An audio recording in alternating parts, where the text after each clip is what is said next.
Good morning.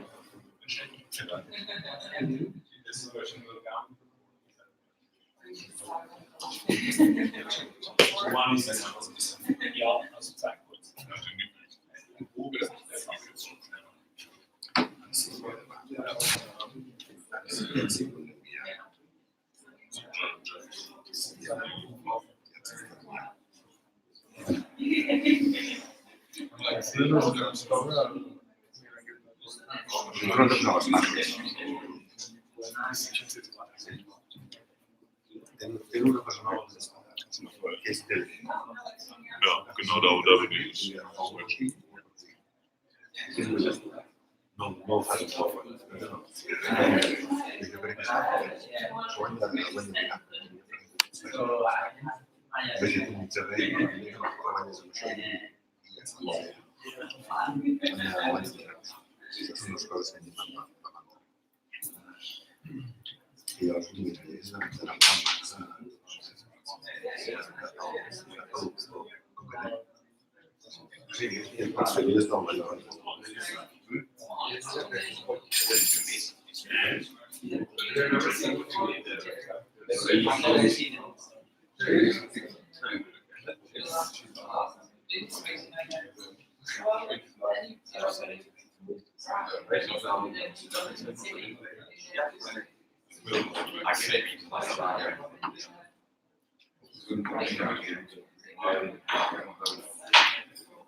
But nobody's here right now.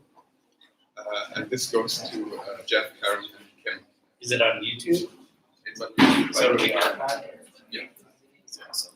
But it's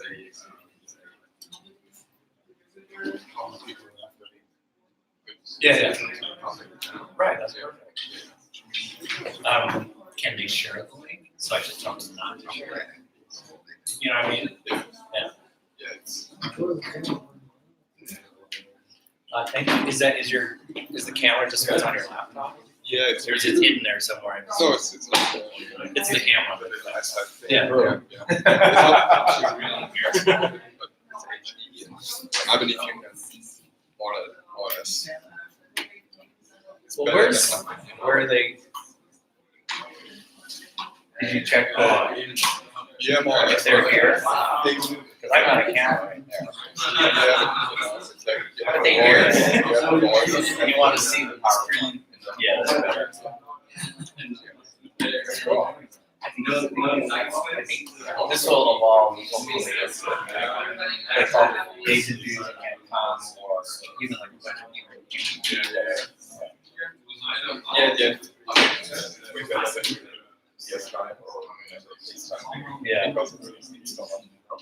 Yeah. It's like teacher I went to. It's pretty big. Just like they use that thing that says. Yeah. And you just kind of leave it on for 8 hours. That's kind of look at data. Where are we? You just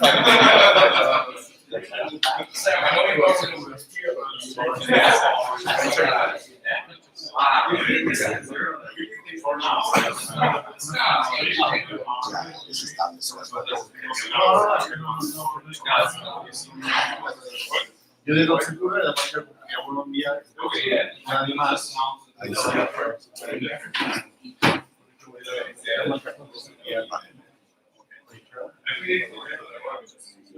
This morning, watching these guys going by on the local, it's like,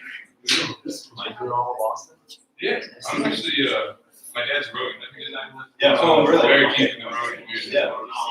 I grew up on the water. No. I mean, Germans is decent, I mean, worldwide. It's really talking about rowing. Yeah. My dad was all talking about these Germans. Yeah. Rock solid mentality. So instead of watching this guy just like I feel also the whole thing is saying of like, you guys like,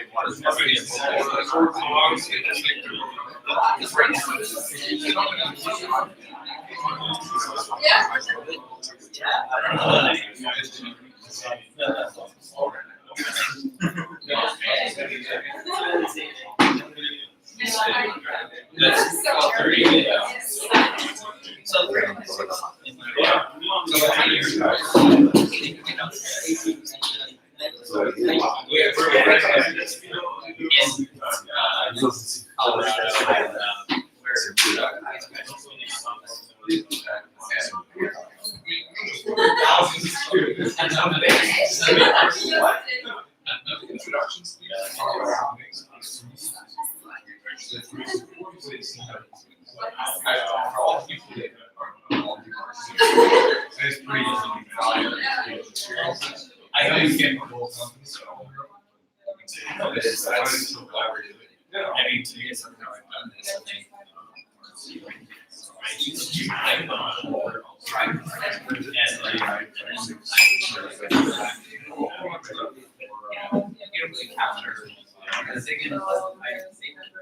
They can't do that. They can ask questions.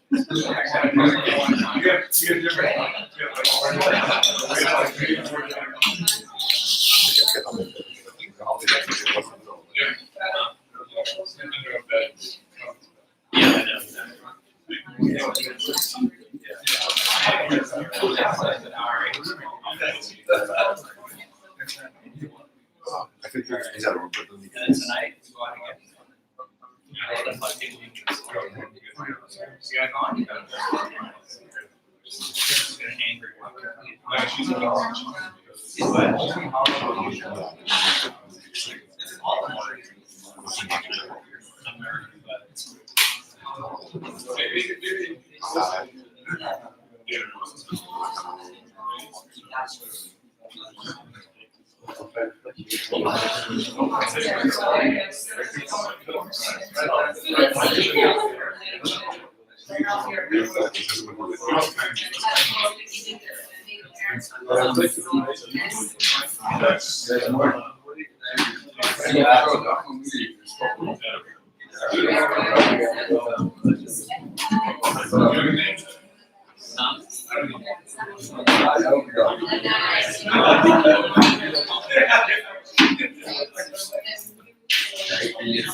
Oh,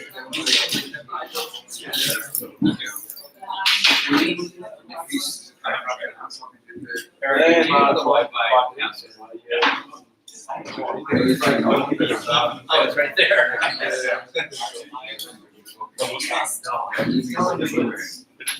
Yes. That's why I mentioned Savannah. Jeff looking at Jeff Okay, good. Yes.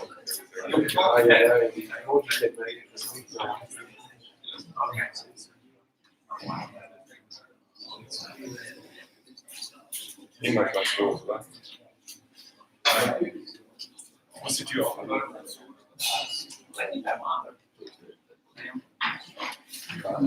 No, I'm on. I mean, I'm on. No. Good morning, everybody. Welcome to Koblenz. Willkommen in Koblenz. I said yesterday, thank you so much for taking your time and to join us, the effort to get here. I know you had a long distance to get here. Very special thank you to two guests from the United States, Sam and Steve, who are joining us today. Very long way. Okay, so let's start. I think we have an exciting Ergon Day in front of us. Yeah, let's start. It's me. Yep. Yeah, this is just an overview. There will be a short break 10:30, lunch break 12:30. So it will be full day. Yeah. Let me start with this. I'm sure you remember this. This started in 2017 when we committed to this goal. I want to talk today a little bit more about it because when you just read it, I don't know how you feel about it. I don't know how I would feel about it sitting in an auditorium at a distributors meeting, because I've seen in my career, I've seen a lot of goals, I've seen a lot of numbers that somebody wanted to achieve.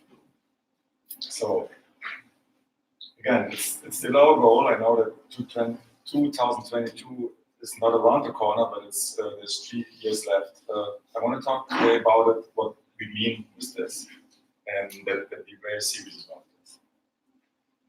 So what we want to be, because the most significant brand, what does it mean? It means for us, we want to be known for best ergonomics. And when this was something which was very, very early when we started Ergon, that until today, the number one thing that we want to prevent is we want to prevent pain. We say numbness, yeah, pain or numbness. This is our number one goal, that's for sure. Because this is what holds people back from riding, or this is what it's annoying, or this is when you cannot enjoy your riding. Anyways, and this works on every single level. This works even on a pro level, that they can concentrate better. I don't have to, I mean, you know that all. It works like on a computer level. It works on everything. And this is really something that we as human beings, if we have pain, then we avoid doing this. This is very natural. So this is still our very, very fundamental goal of all our development. And for a lot of people, interesting enough, ergonomics means exactly this. This is why we put it in the short form. For us, ergonomics means way more. It's way more complex. But for a lot of people, when they hear ergonomics, when they hear I have an ergonomic desk chair, they think about lower back pain and so forth. We want to be known as best for functional usability. We want to be known for best quality, and we are, first of all, I can say best functional usability.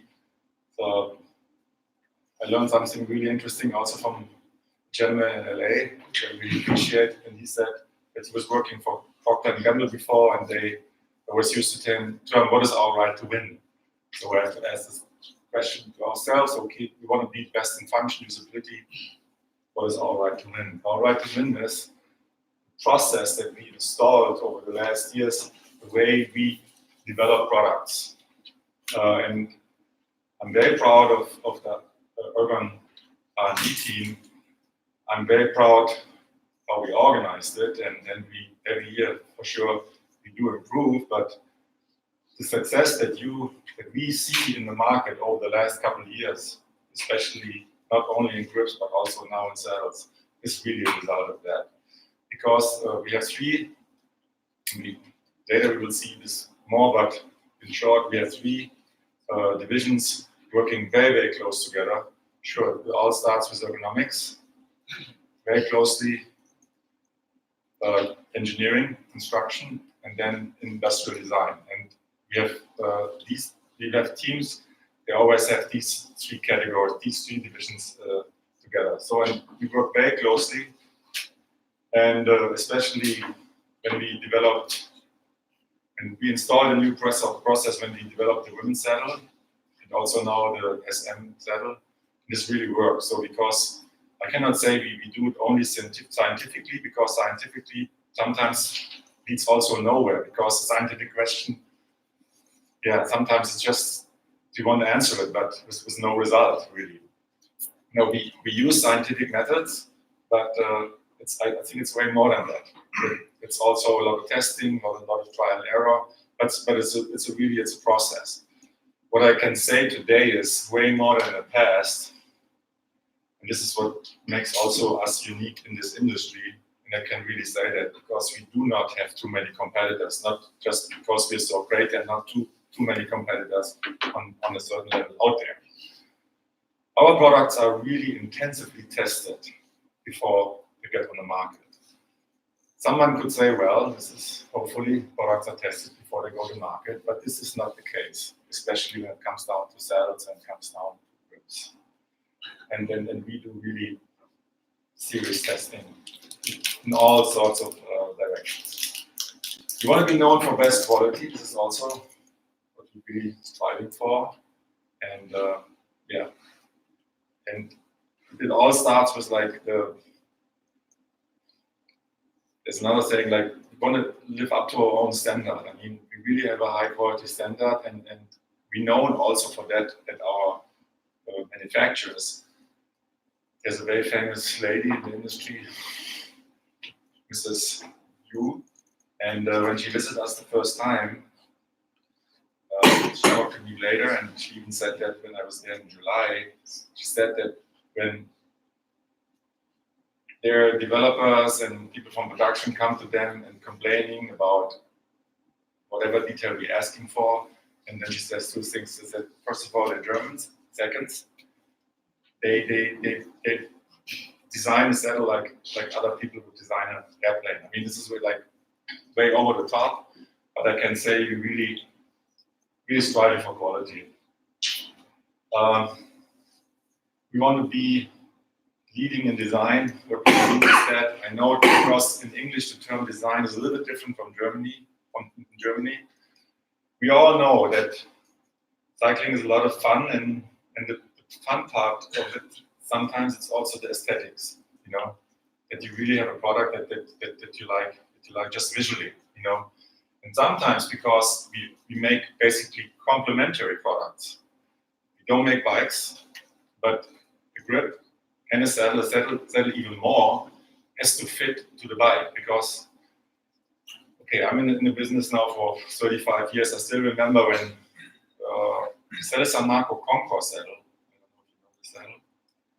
This saddle completely changed the way at that time some of us were looking at saddles. Before the Concours, every saddle, I don't know, it was just almost like was flat. I cannot say like a pancake, but it was like just a flat piece. Like a Cinelli, what's the name again? Like the first Cinelli saddle, like very traditional. And they changed the way people looked at saddle. And because of the Concours, the turbo was possible. Because of the turbo, so many other things were possible. Like the flight. I mean, I talk about competitors because I really admire them. I mean, they wrote history. Anyway, and they were leading at that time. And what we want to do is, when I say leading in design, we want to have desirable products. if you think about the most desirable sunglasses in the performance world, it's Oakley. You know why? Because they have excellent lenses, everybody knows that, but they have excellent design. So what we want to do is, I can say that what I believe today is also Canyon doing, at least in the road world, they're leading a category. You know, they're leading in design. If they come up with something, a lot of companies follow, you know. So we want to be the leader in design, and the idea why that is because, again, nobody has to, in our category, nobody has to ride bike. We ride bike because we love it. There's so many aspects to it, and that we visually like it. That's super important. So the product needs to be cool. And this is why we have also, there you would see we have 5 industrial designers, which is super unusual in this industry. And but our designers, we look at industrial design from a completely different point of view. As industrial design is not only aesthetics, but it will lead there anyways. Yeah, as a summary, we want to be the best performing product in each category. That's our mission. And later we'll tell you what we already have done to complete that mission and what we do. And at the same time, I need to invite you because you're part of the vision, you're part of this mission, because you are in your markets and you have to, you know your markets, and you have the exclusive distribution right of our products. So we need to work very closely together what we do.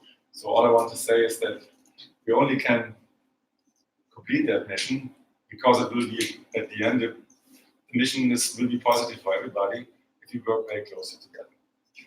So as a next, I can even say a lot, but probably you can put it in just one sentence. And we didn't, we're the first people who said that, but it's exactly what I want Ergon to be.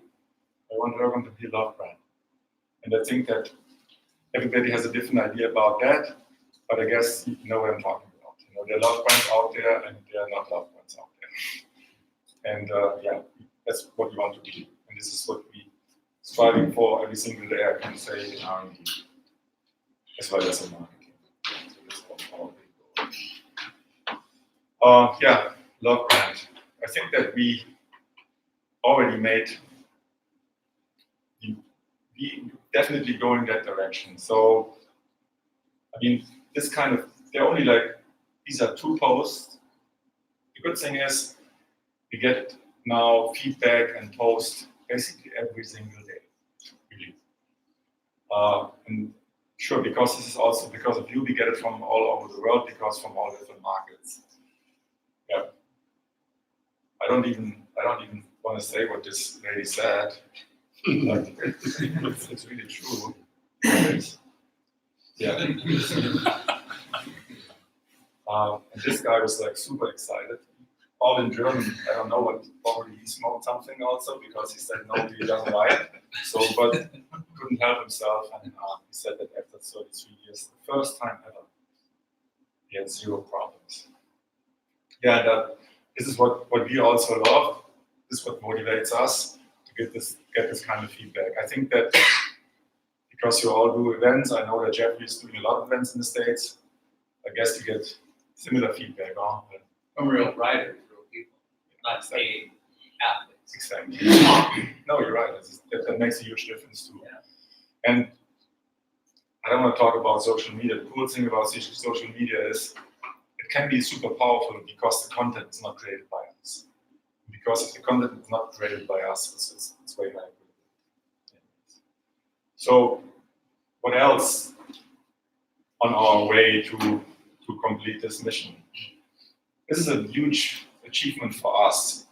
In Germany, probably there's no market in the world where we still have as many print magazines as in Germany, and where we have so many competitive media. I don't know no market, even not the United States. I think it really went down in the United States. Okay, a lot of went online, but so we got best friend voted for Mountain Bike Magazine, which is a huge deal. It's a really huge deal because It means, what does it mean? It means that, and by the way, around 20,000 people were asked, in that, so it's a huge number of people who voted. It just shows me super high on the radar. You know, obviously we're not the number one in selling so far. I think we want to get there, but we're super high on the radar. You know, and there's a lot of potential for future sales. You know, that they really think about Ergon now. And if you see the brands like Sella Italia, they were more than 10 years they were leading that category. Probably for you from the United States, it's interesting to see that Specialized is not that strong in Germany. You know, it's not. Anyway, so and interesting enough that we have this result last year was even before the start of the SM Man, which was a big hit last year. So this saddle wasn't even, nobody knew about this saddle. And I have also to say, and we learned a lot over the last years, and I can say, looking back, we have always an internal thing that we say, we want to get the products that we feel are not performing 100% well or 80% or 90% in the past. We want to get rid of them. This is what we really want to do, and I think that this year, finally, the first generation of Ergon saddles, they will be completely off the market. They will be retired, which is a good thing, because again, we had quite a bit of learning curve, and we cannot wait to have a new generation of saddles out there. This all started with women's saddles. Now we have the SM Man. So for us, it's a whole new saddle generation, which we 100% developed, because before we also developed with partners. I don't say that it was partners' fault. I just say that we didn't have enough experience the way we work. But because when we said goodbye to our old partners, we were forced. I mean, we all know that sometimes you have to deal with changes, but then we had to do our homework even better. You know, the first time, it's not a secret. I mean, we worked with Sella Italia in the past, you know. And when we left Sella Italia, we basically started from zero, and it was a tough time for us. But as we know it from life, sometimes the toughest times, if you go through them and you can master them, then you will be really strong. Okay. Yeah, this is also a big deal for us. This is now very German related, but I believe that we're going to use this internationally. But you know that in Germany, there are all sorts of certifications. I'm sure you have them in your market too. I'm sure in the States, but this is a super interesting certification because it's a medical certification for products. Means AGR means Aktion, gesunder Rücken, means like initiative, healthy back. And I mean, I have talked, and the guy came to us. They're very, very critical. And with me was Kim and Nina. I think they were together with Tim. They went to the final jury. It took a couple of hours. So it was really a jury of medical experts. And this is super cool that they gave us this certification for these products, like the Core Prime concept, GP5, fitting box, and a couple other 2020 products already. So this is huge, and we will put this on every packaging. It's really something. Can we use these also? Can we use these also on the website? Yeah, absolutely, we want to do that. So that is really it's a big deal. And another cool thing, I mean, at least for Germany. So basically, this initiative, or you know, the word it's Bundesverband now, it's like it's even federal. Was founded by people from the industry, but also by orthopedic doctors. And they have a magazine. There's a magazine which is in every practice. I think 10,000 practices in Germany. I know it's only for Germany, but so we in this this is awesome for us. And this is also what I said in the beginning when people think about ergonomics. They think about their pain, but they think about also medical related. So this is awesome for us, and we're going to use it for all markets. This you cannot buy for no money, actually. Ron, what was the actual testing like? You know, What was the actual test? Well, they have some, what do you call it? But they may have a protocol. No. So the protocol has certain aspects. It needs to damp hits and bumps, vibrations coming from the ground, from the street.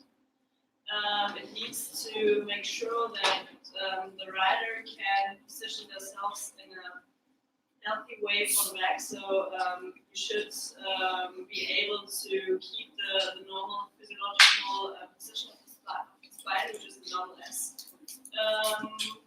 curvature. And this also means that you need to be able to have a good pressure relief. So we kind of also improved the definition of what should be good for the back.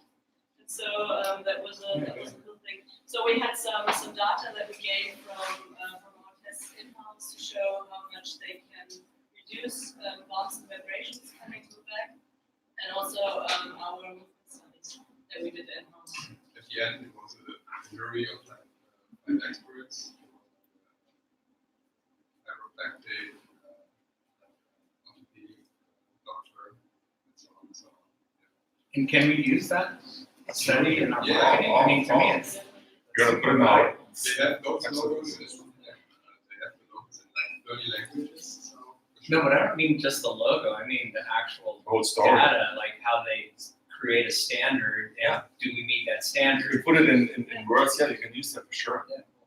Yeah, absolutely. And maybe it would also be interesting to see who's in the jury and what kind of background they have. The one thing I forgot that I want to mention in the beginning, which is very, very important for us, that's the theme of this summit is more core. What do we mean by that? It has many meanings, but one meaning is that 3 years ago we developed a core type saddle, called like a double shell with a sandwich construction. My feeling is that it didn't really fully arrive in the market yet. And I don't know, this is not, I don't want to be critical about this. It might be also that it didn't really arrive in our heads, in your heads.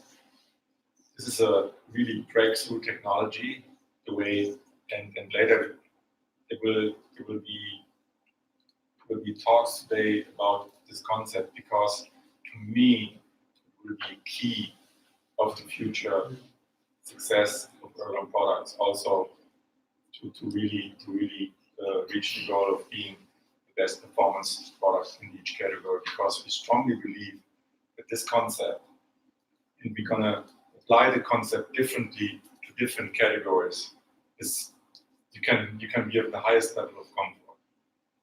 That's for sure. I want to say that because today we're going to see more saddles from this concept.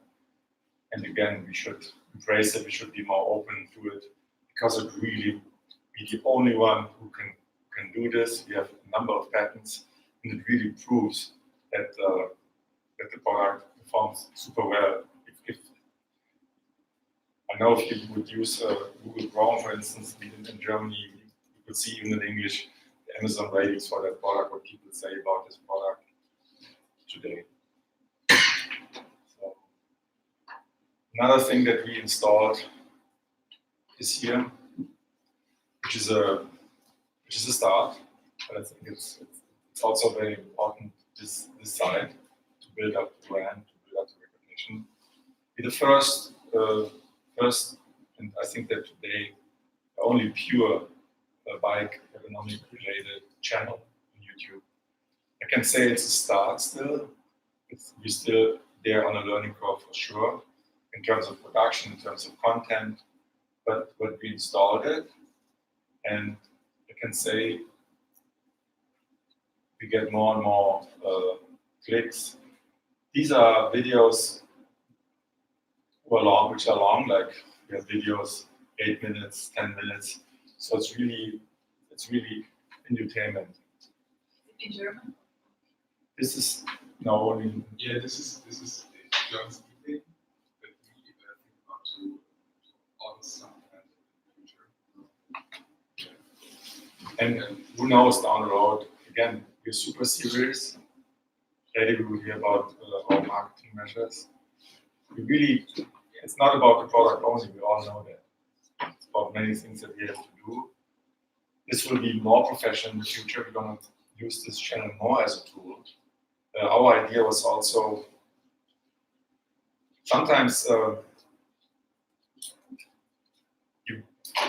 if you along in the bicycle industry, some couple discussions they might be like totally obvious for you, but not so for people who are not in the bicycle industry, for everyday riders.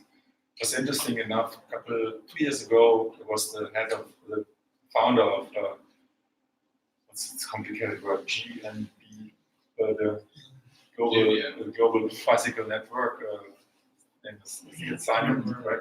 The English guy. Yeah, it's a guy from the UK, and he said the #1 video still for them. I think now it's probably a couple million. At that time, it was 1.5 million times watched it. You know what it was? How to install a rear wheel when you have a disc brake. And it's like you laugh about it, but this is what. And again, this is the motivation here. We see this was a really big hit, and this goes in the same direction. How to adjust the bicycle saddle properly. 52,000 people saw that video. Eric, how are you doing marketing outreach on this? How are you doing outreach on this? How are you driving that many views to it? It's just random Google searches where people are looking. No, we underline it with ads that we spread. Charlie. Charlie, can you answer this question? Yeah, so we try and produce content that answers the questions that people are searching. So it's an organic content. We're not doing any advertising for it. So it's purely organic. We're just trying to deliver content that answers what people. Are you blind ranking on it and stuff, or? No, there's no payment. But you raised an interesting question, and this is sure. Again, I said this is a start, and and when you see the videos, also they're fairly simply produced. At the same time, this is probably also what's charming about it. Anyways, this will be more professional, and Jeffrey talked about yesterday night. The whole digital, and Eric will about this. The whole digital marketing will be massively stronger. Because this is what we have to do. Here, it's a do-it-yourself tutorials. Every week, every second week, we produce episode. And again, it's the first channel, and I think that you just have to. We're gonna improve it over and over. But it's a good start because sometimes you need an initial start. Sometimes you talk about things what we have to do should be done. We did it, which is awesome. Yeah, and as Frank said, it's just because what we see now, it's made for older people, 50 plus, 40 plus people that look for pain relief, stuff like that. And of course, it's the way we show it, it's quite conservative. It's, we've got means to change this or to get other auditorials as well. That's something we for sure going to install in the future to make it a little bit more hip to reach other target groups. This is definitely focus for us. Yeah. Definitely focus. I just want to, because again, it's like, what is our right to win? I can say, go, we want to do this, we want to do that. I want to present you today what our plan is, our measures that we already do, and what we're going to do in the future. But so far, everything I've told you is not future, because sometimes future is also cool to speak out. Okay, we're going to do this, we're going to do that. No, this is on the way. We started already. Okay, let's talk a little bit about numbers. This is also interesting, because for me it's like super interesting, and it's something. It's also like it's a little bit awkward, because 2017 was really the time when we said, wait, now we set the highest goal here. We're going to be super serious about this. And from that time, and this is definitely a number that we're going to reach. Unfortunately, we underestimated the demand, otherwise it would be even higher. And 260,000 is also super conservative, because today you're going to see more models coming. This is a super conservative numbers, and I think it's tremendous. Obviously, we're far away from being super significant, because to me, to be the most significant brand means also we have to have numbers. We might not have to have the highest numbers. Probably Oakley is not selling the most sunglasses because they're more expensive or whatever. My goal is really at least in 3 years to have 400,000, between 400,000 and 500,000, and then we talk, because then it will be really visible. I'm serious about this in the aftermarket, because because at the end of the day you can talk about branding, about marketing all day long. Every product in use, it's marketing, it's branding, you know. And if you don't have products out there in a certain number, you're not significant. This is what we do, and strategically we're going to plan models. The cool thing about the saddle market is that if you do it right, there's not a lot of overlap, because you have so many categories. Also new categories coming up, gravel and so forth and so forth. So we don't want to overload. There's still like the philosophy, and this will be our philosophy. We really need to think about each product twice or 3 times before we even think about putting it to market. It doesn't mean we don't want to overflow the market with SKUs. We want to sell high volume, but it doesn't mean you have to have 10 of this and 10 of that, like a lot of our competitors have. So if you look at our current product line, it's pretty much in order, and this is what we want to do in the future as well. It doesn't mean we want to introduce new categories, you know. And over time, probably there will be time when we have to cut back, because this is what happens like a garden, you know. Anyway, so this to me is an awesome number, and it really shows the momentum, and it shows how what someone can do, organization can do, people can do if they really have a goal. We have a goal, and we took measures. And again, thank you, because this is also what basically your job that you're doing in your market. Again, I have to say, we need you, I invite you, but yeah, please, we have to work together here.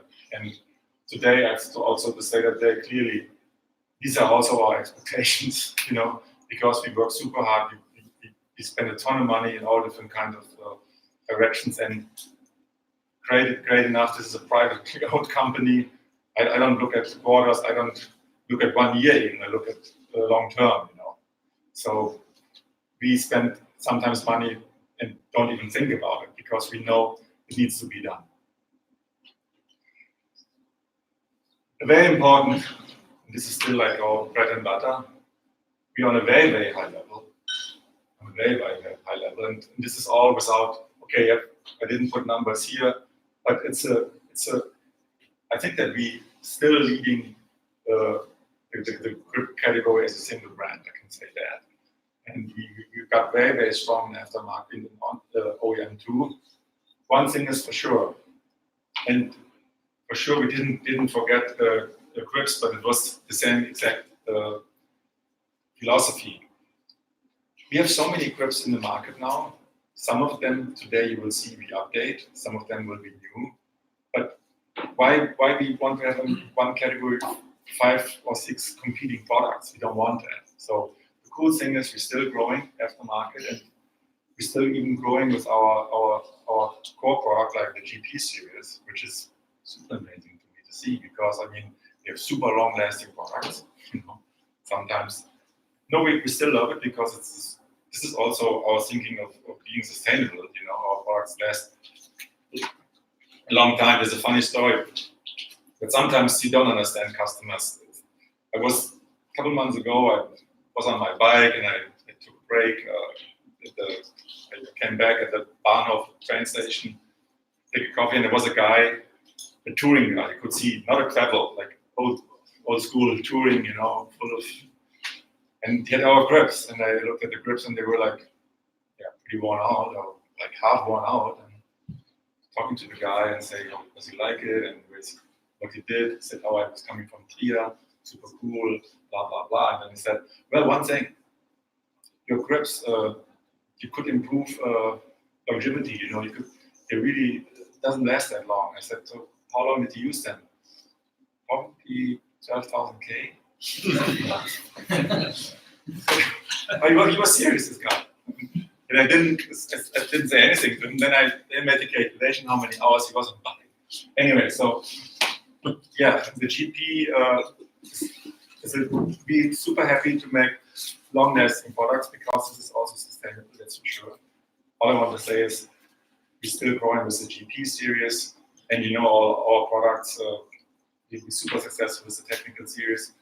The message here is, no, we don't forget grips. Grips is our daily bread and butter. The only thing that why we were so crazy about saddles were because we didn't have a really foundation, and we honestly, we were by ourselves, we were unhappy with the product. I can say that. Who's Andreas is here?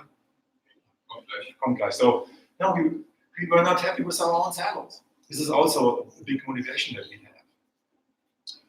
And yeah, and to me, we want to be seen as an ergonomic brand.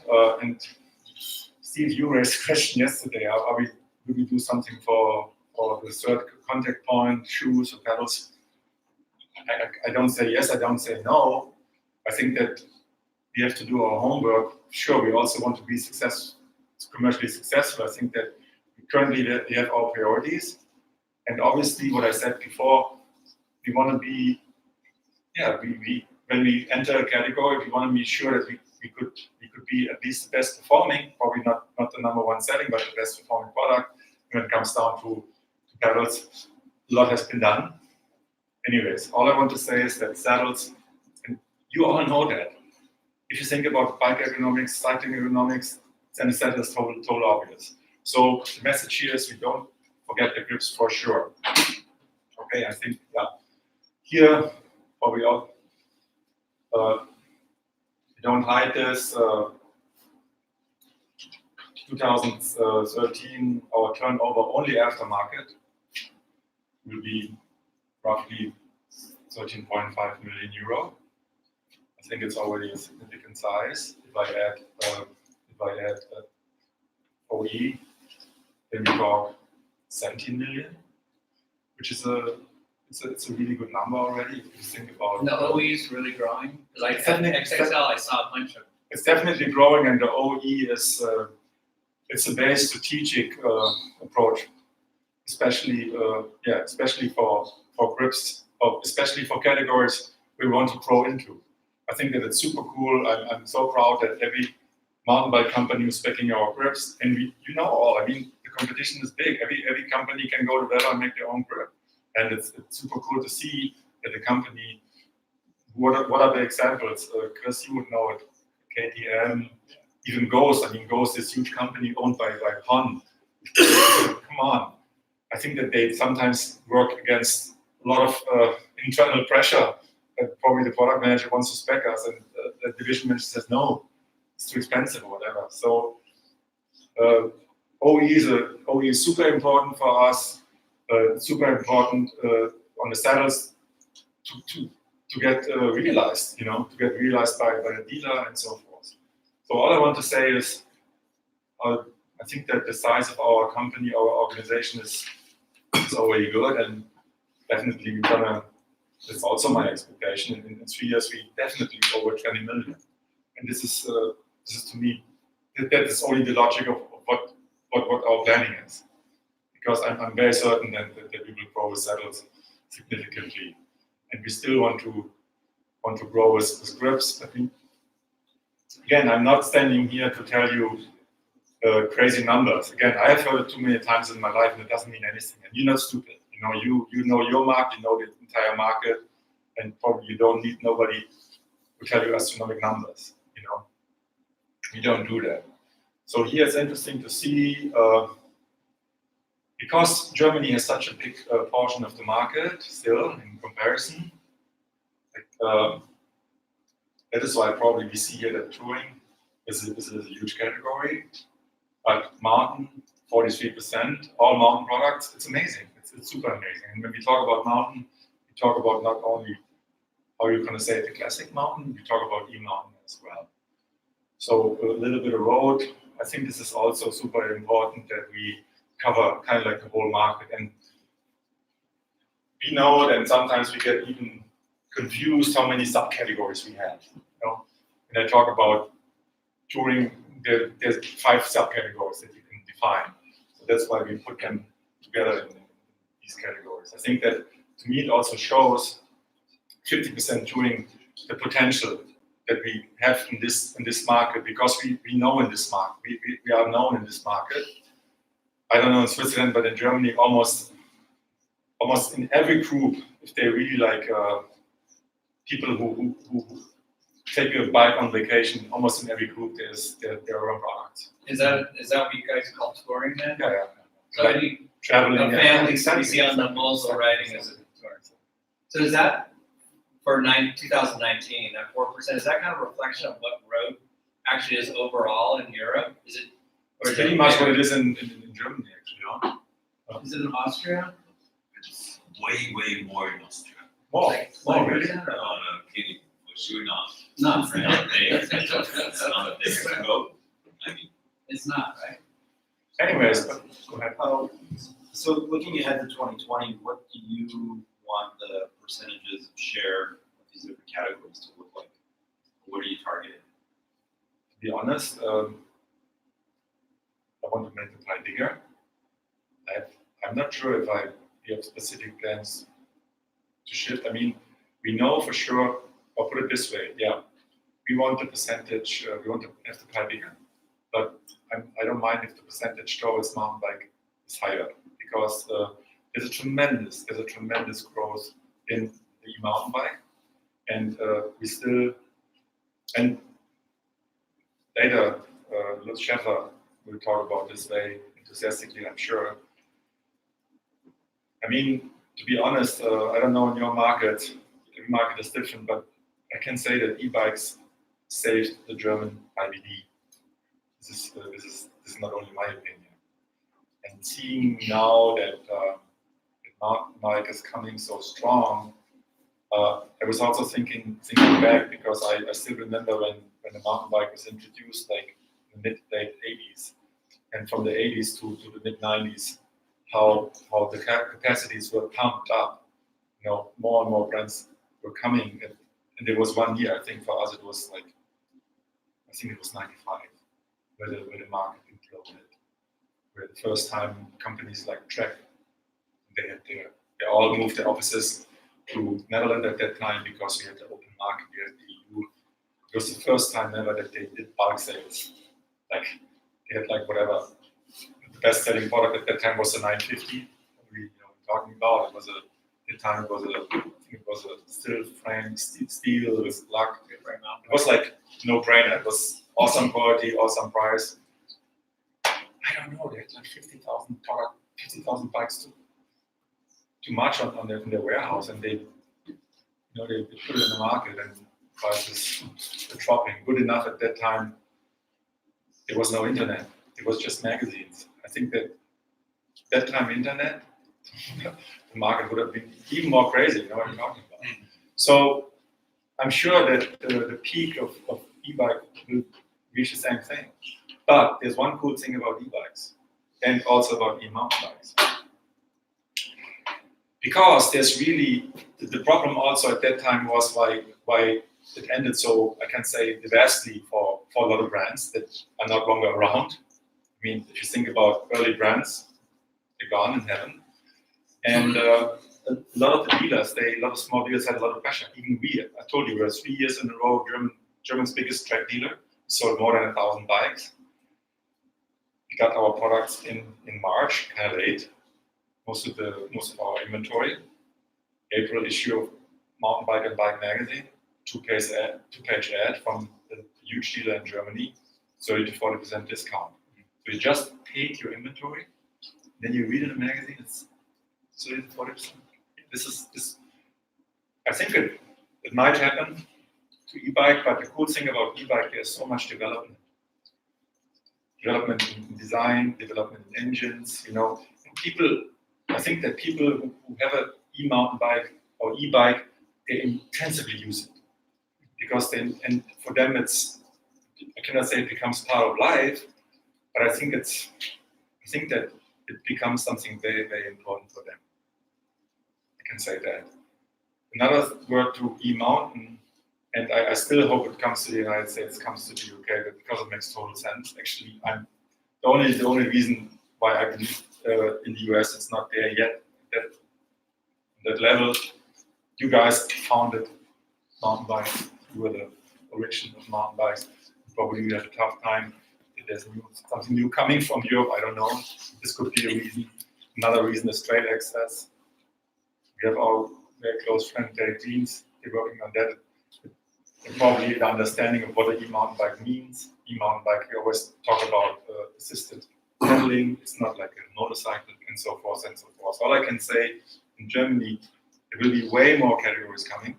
I see so many older people having like super high-spec, fully loaded mountain bikes that they don't use as a mountain bike. It's just what they want is, they want wider tires. You know, they want to have a stable bike. Probably there's the SUV bike around the corner. That's true. It's true. It's true. This is like the SUV idea, basically. You know, I saw there's a thing called Tal Total, 50K. It's totally blocked. No car can drive. I rode it myself, and I passed groups of like older people. Why they had bikes like from Rottweil, from track, like 6,000-7,000 euro, fully loaded. They were using it as a normal bike. So I think there's a huge growth rate still. Anyway, so to answer your question, I want to make the pie bigger. Yes, probably because it's now really growing market. Yeah, if you could get more market share in mountain bikes, it would be awesome. Okay, another very important point here. I want to explain you, and I want to give you confidence. This whole day today, we want to try the energy, momentum that we have here. I want to get onto you. I want to, you know, that you can give it further to your sales guys, and really have the confidence. And this is really serious. We have 9 teams now, and probably you can think this is completely crazy. How can you do that? The guy from the RDR, from this certification, could not believe that we have so many people. He was completely blown away. He said, how can you even, is it cost effective? I said, yeah, it is. But then again, I said, this is a privately owned company. At the end of the day, it's my vision. You know, I don't care. Sure, we want to be profitable, we are, but I'm looking long term. I don't have an investor that I have to talk every other month to. And I will probably never have in Ergon because I hate shit like that. We want to do it, we want to do it our way. And we invest, and this is what we need. And on the other side is, other companies, they have a very small team and they use like tons of outside companies to, you know, but we have everything in-house. Why do we have that? It's shorter, we get things done, and then in the end of the day, we have better products. I mean, our engineers, they are able to start the production. I mean, they go into the production of our vendors and help them about the mold making, about the process. And this also leads us to the question, why do we have so many outside vendors? Yeah, probably one day, or we're going to start this kind of thinking to have our own production. Because I'm coming to the point where I'm not only tired, it's kind of like business-wise a little crazy to give so much know-how out. But this is another story. So we have 3 people in ergonomics. They all have a master degree. We have even one guy with a PhD that come from the most prestigious university in Germany. We have 3 engineers. We have 4 industrial designers. One is coming at the end of the year. We have a product manager. Because at the end of the day, we all product managers. That's why we only have one. We have product development and testing. We have, this is actually not correct. We have 2 product development CAT engineers, which is super, super important. Now we have even a person who's doing data acquisition, which is really, this is only groundwork. With this results, you cannot make the product better now. It's like long term. You really want to generate knowledge. We have 2 people in project management, quality control. We always work with internals, which is super cool. Currently, we have a girl, awesome. She's from LA, super cool school. It's from the Pasadena Art School, one of the best schools in the world. Yeah, we always invite internals. I feel also very proud that we're so attractive, that people, such good people want to join us. So here also, big thank you to the team, because this year we really were suffering. The products that you see today, it was really tough to get them out, because that's why also today is basically the finish line for the R&D team. We don't look at Eurobike, we look at the summit, because there where the products need to be ready. And this year we really had difficult times because there were some health issues, key members of the team. But wonderful enough, everybody did like an extra mile or 2 or 3 miles extra to get this thing done. And it is like I'm super proud of the R&D team that actually there were even more products planned than today. So we have something you will see next year, mid-season. But what you see today was really painful to finish, because we had really difficult times. Now everything is cool, everything is back again, and go full speed. So we have a marketing team. It's also super important. And sometimes of these people we share them with the rest of the RTI group. But yeah, head of marketing, brand management, online marketing management. Online will become significantly stronger in the future. I do know that this is also, I can say, we are the start. I know that Derek talked to you, I visited you together with Charlie. This was the first 18 months, I can say, that we really built up our online digital team, performance marketing. This is just the start. We're going to invest more. This is totally obviously needed, because this became not obvious to me, but in the last couple of months it became obvious, because this is not a secret number.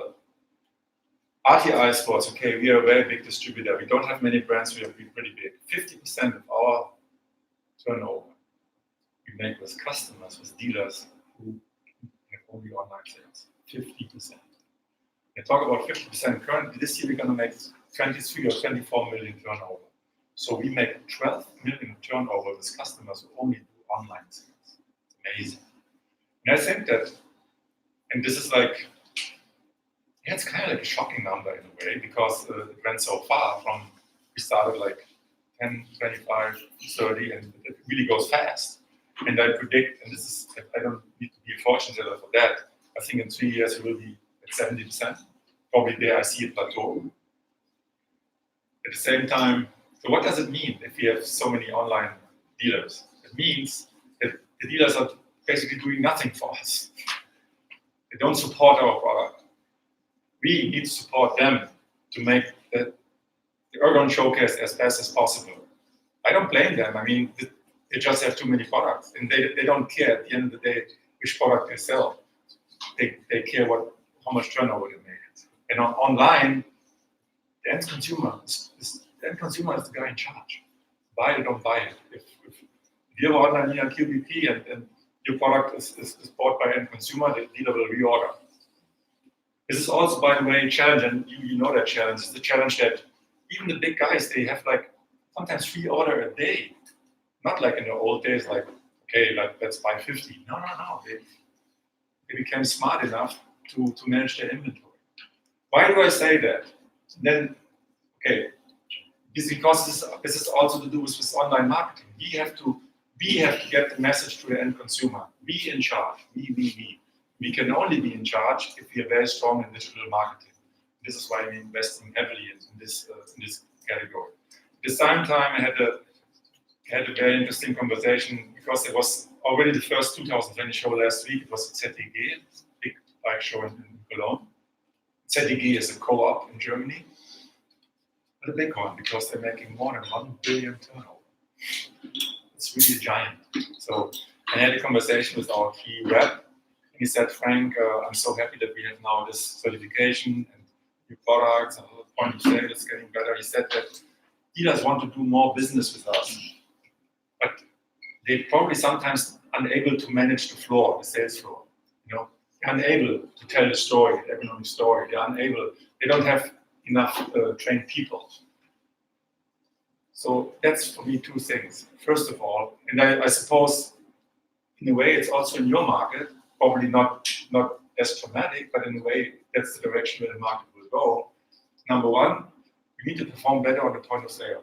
Because to me, a human being who's now physically going into a shop nowadays, he's way more willing to purchase.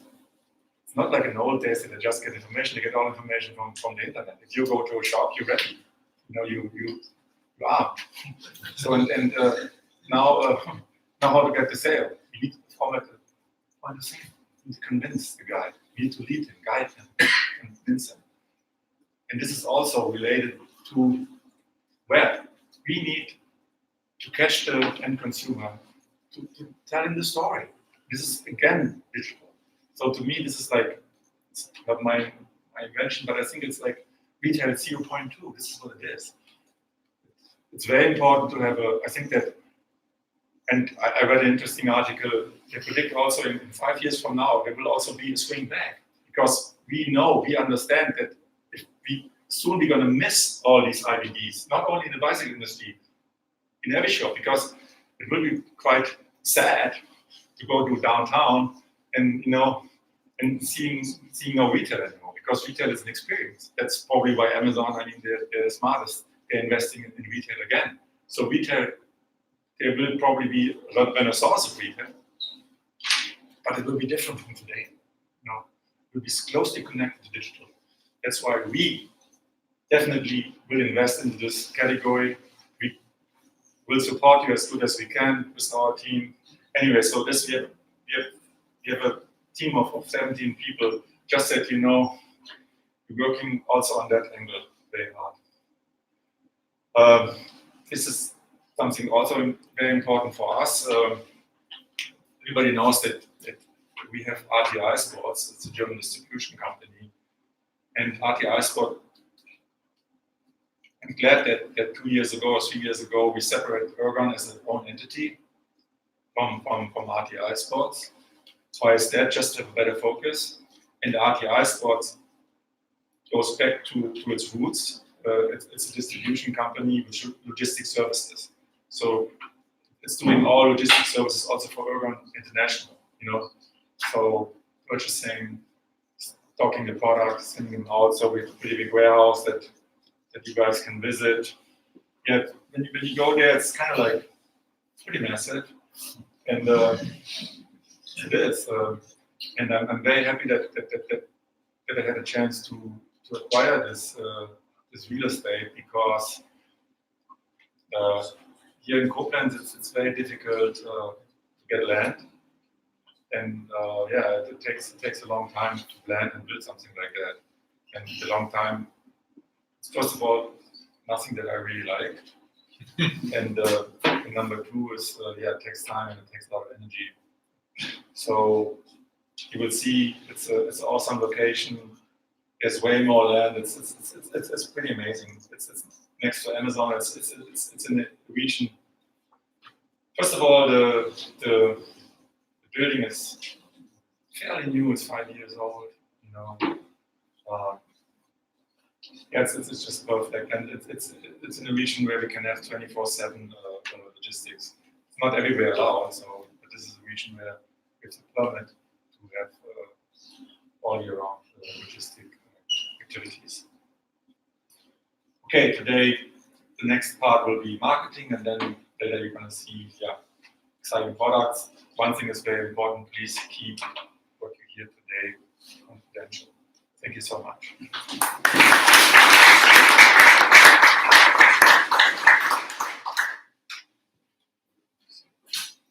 Hello and welcome everybody. Fine updates.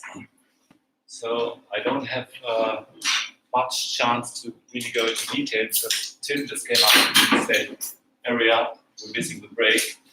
I go through marketing quickly. We see each other a couple of months ago, and I just want to present you the results.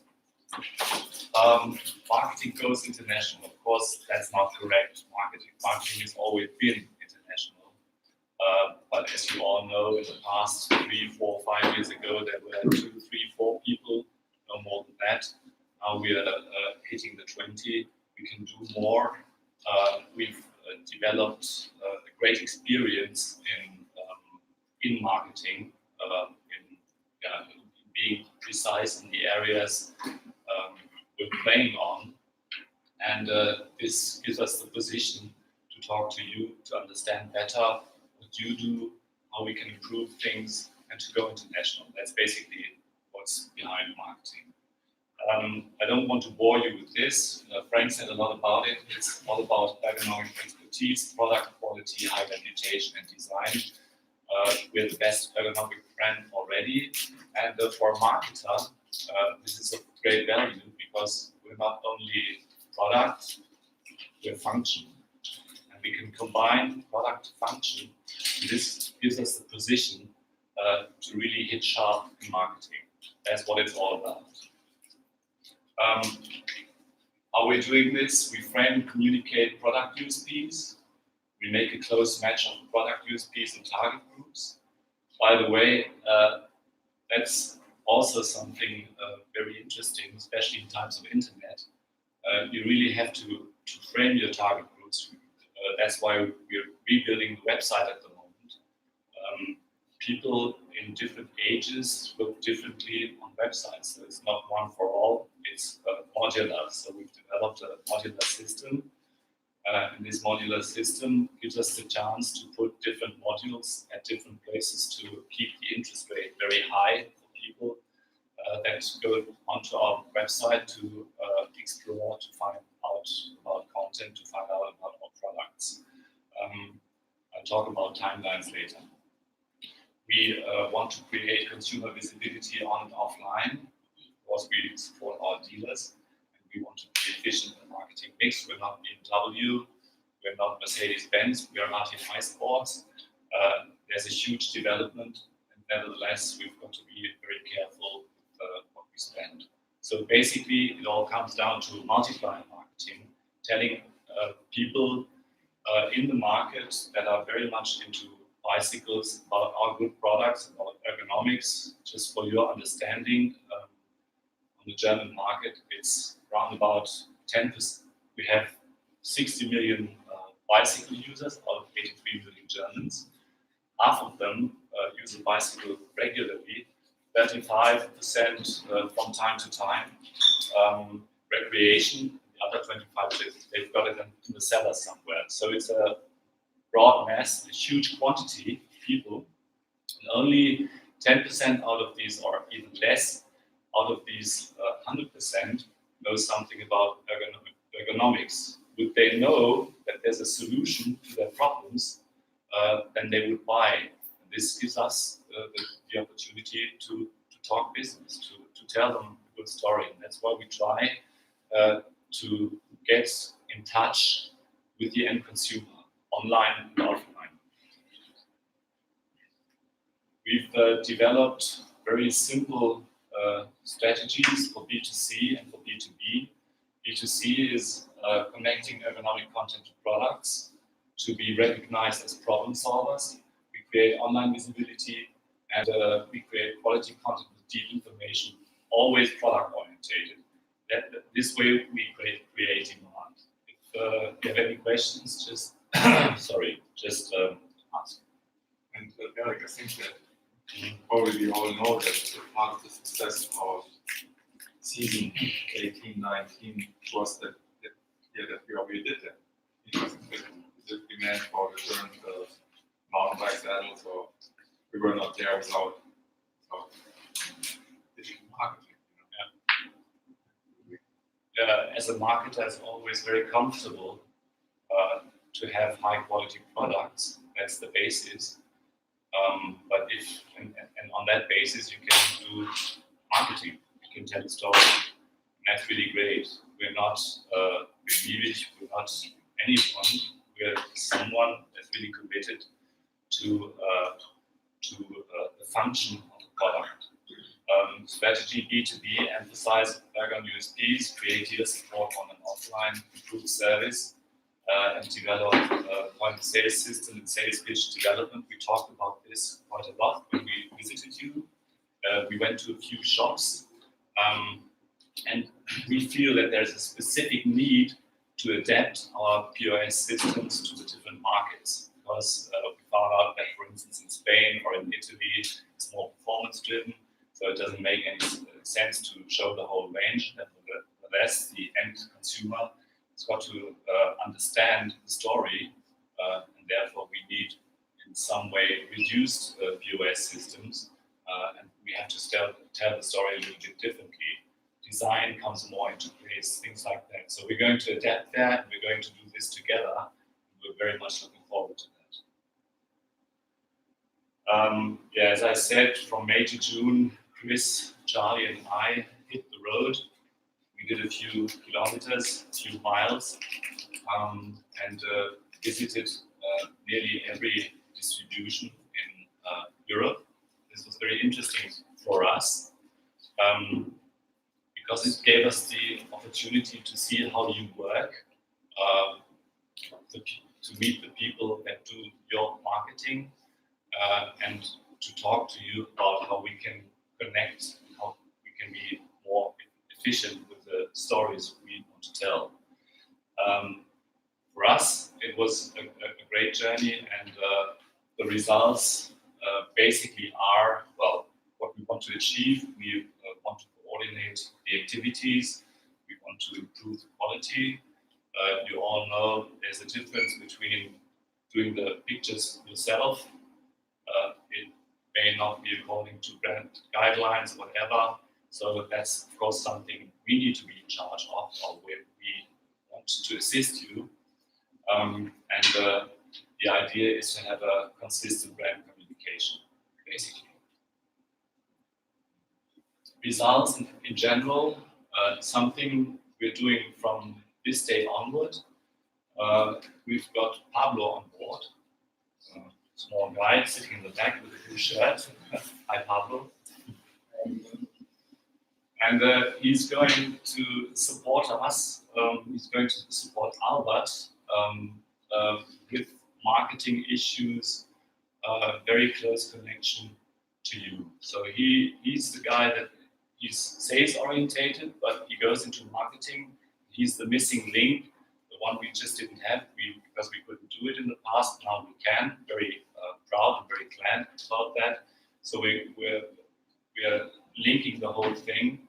We're trying to be more precise in marketing. So we have to deal a lot in future with Albert and Pablo in this combination.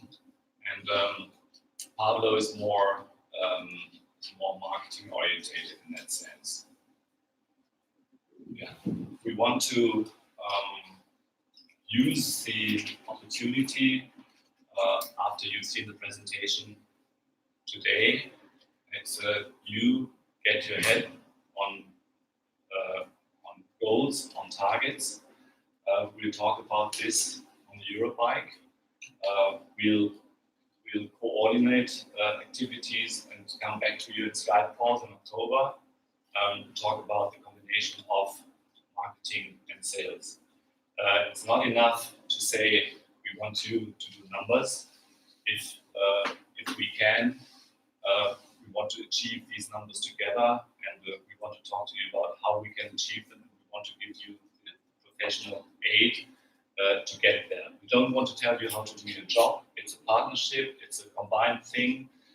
We don't know in detail your markets. You're the experts, but we've developed a lot of expertise here in Koblenz, and that's something we can immediately give to you. And it's only little things in the beginning, but this might have a tremendous output. And these marketing plans will harmonize in October. So for us in the future, it's a combination of sales, marketing, solid forecasts that resolve out of this, and of course, it's our job on this basis to care for product availability.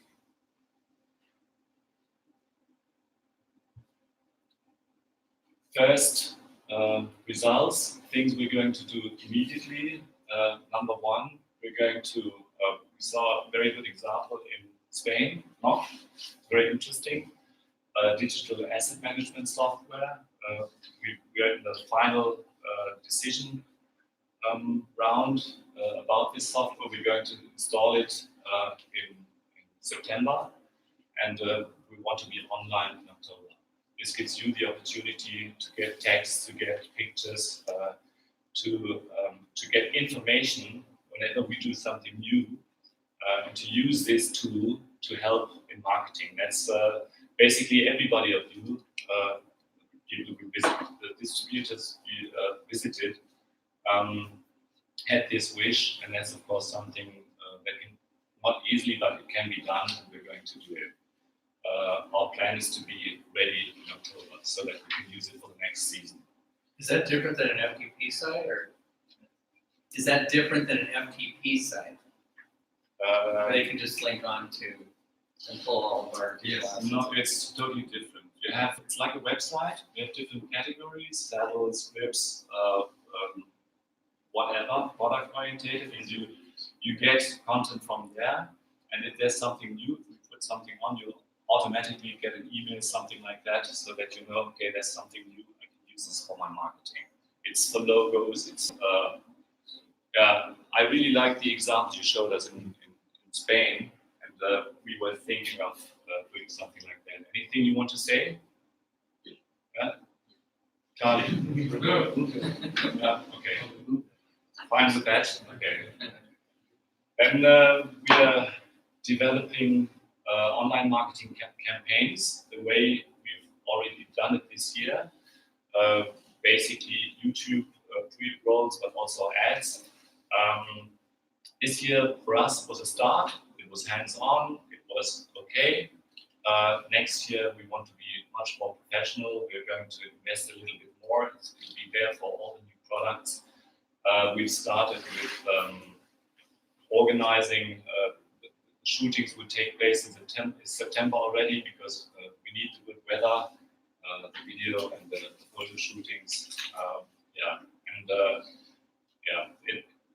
The quality will improve. Same thing with the vlog. We're learning at the moment, and we take it from there as a basis, and then we try to get better and better. I'm very happy and very glad that Frank's got this view, this mission thinking, that he's really investing into this, because it's a great help. And also about the in-house theme, we already find that we have difficulties at the one or the other end to get things done, because it's so much. It's not only our own brands, but also brands we take care of. So maybe in the future there will also be a way to work with externals, but we keep the process in the organization, we keep in-house. It's just to get things done. We've had difficulties in programming stuff. There was a bottleneck there, but I'm sure that we'll improve. And of course, if you grow from 5 to 20 people in such a short term, then you also need a little bit of time to get the that's why Chris works together with a new woman we've got on board from Thursday onwards to get these processes right. And I'm very much looking forward to this as well. Online marketing.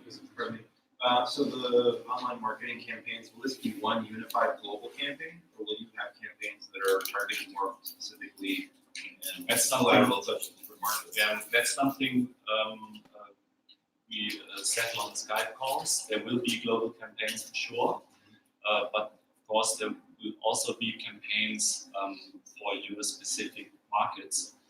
But that's something to do with costs. That's something where we come into sharing or things like that. We've made the experience in this year that it makes total sense to coordinate things globally, but as we have completely different markets with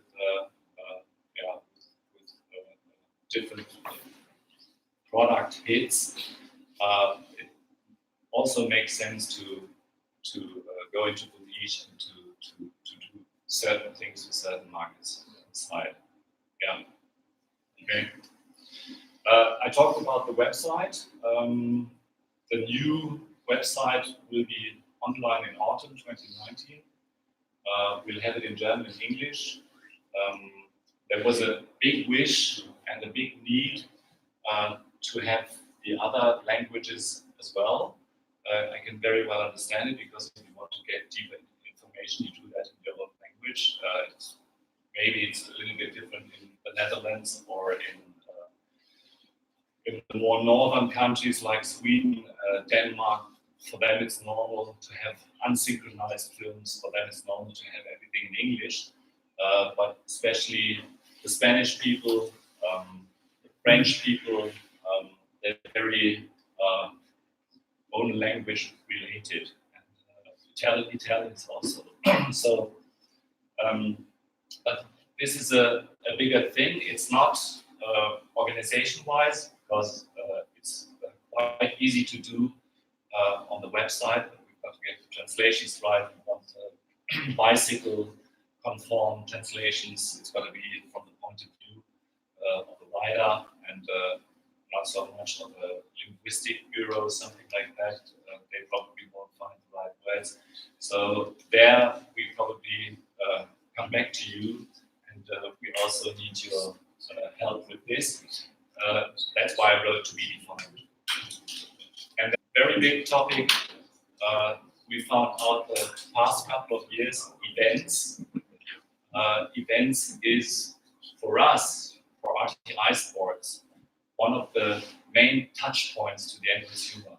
That's the reason why we basically all do it ourselves. We'll have to go different ways. We'll do a little bit of outsourcing in the future, I'm sure, because there's so many events, more than 50 this year, and we want to do more.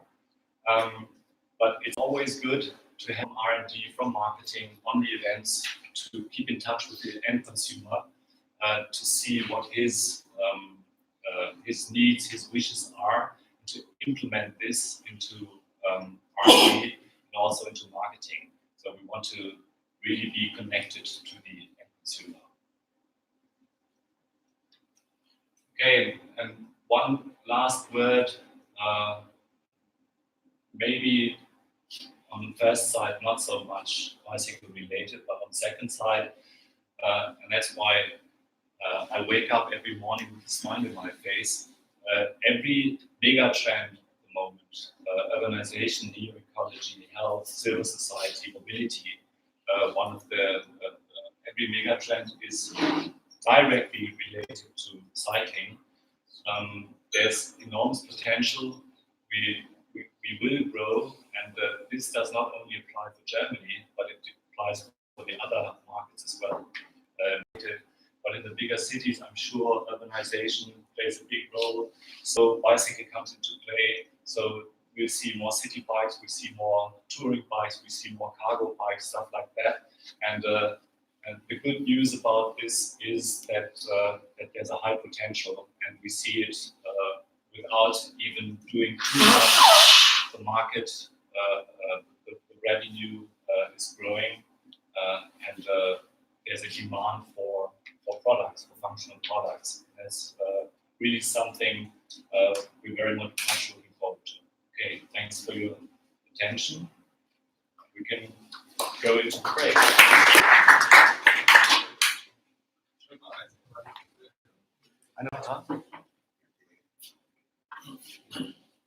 Ah.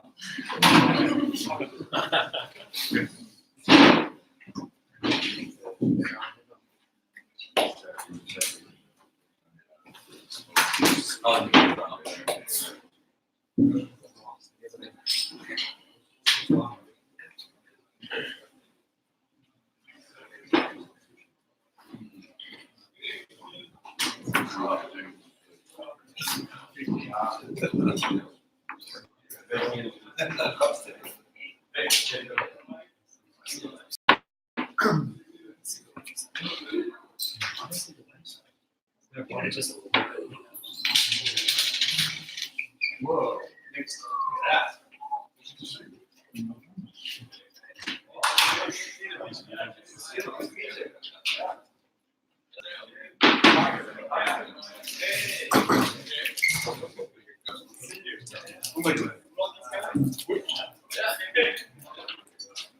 Was ist hier eigentlich? Ich stelle noch mobile Festplatten rein. Emotionen strahlt ab. Genau, Energie strahlt ab.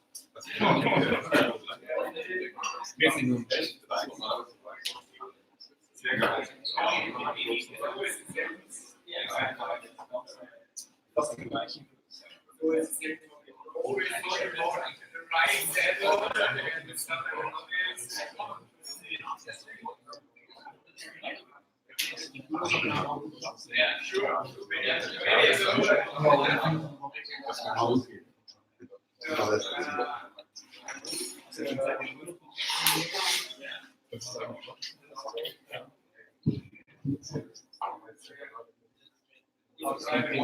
Ja.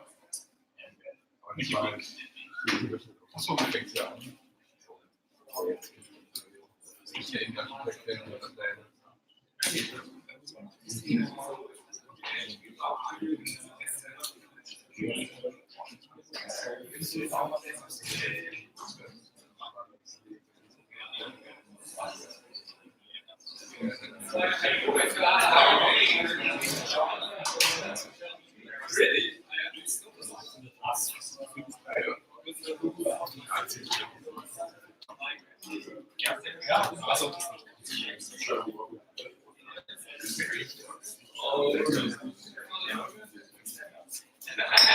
super.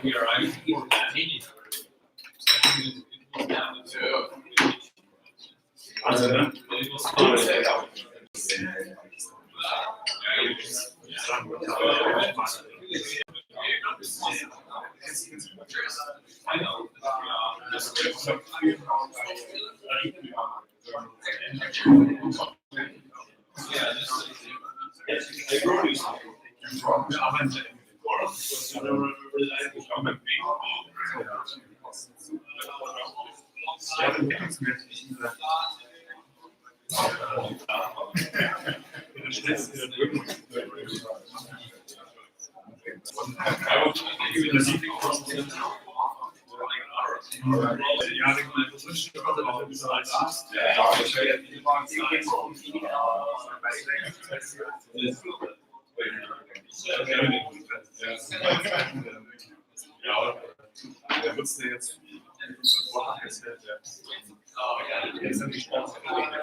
Previous generation. And even this previous generation, they want to Right, with the JavaScript and stuff. It's almost like aesthetics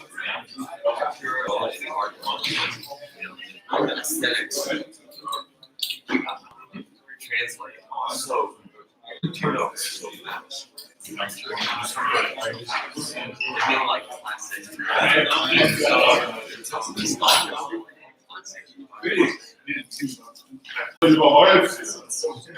Organic is.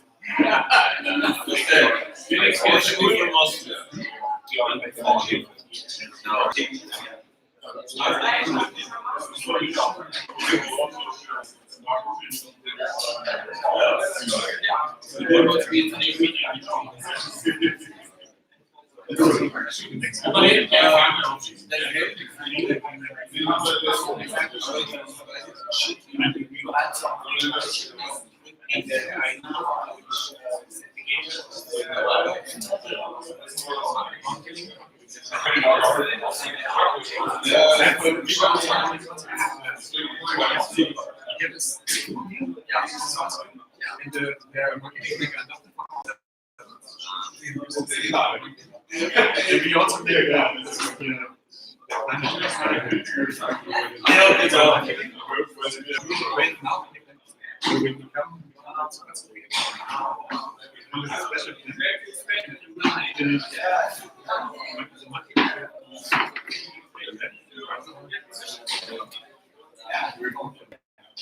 I think what we do now is something we see about how we can grapes. But there is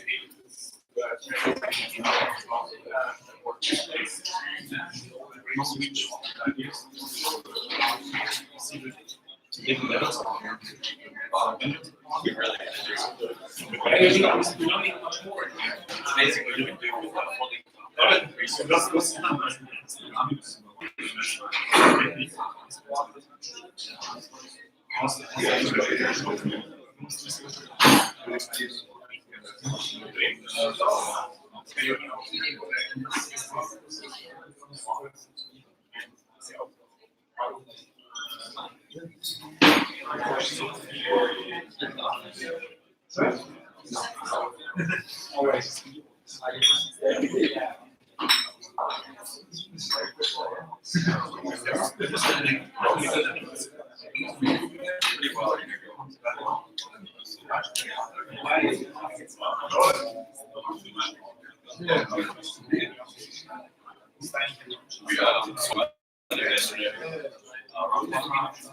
Oh yeah.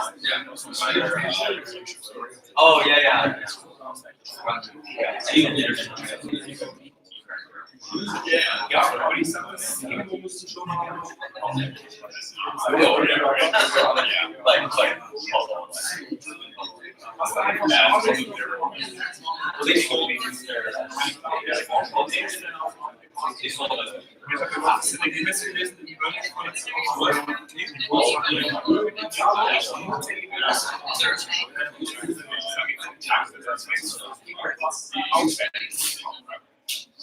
Oh yeah.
Question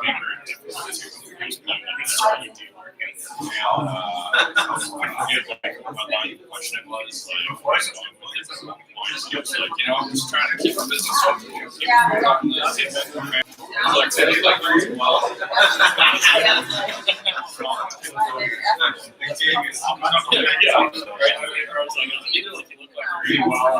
This must be good. And then, like, I just tried to roll right into the next thing. Everybody was laughing.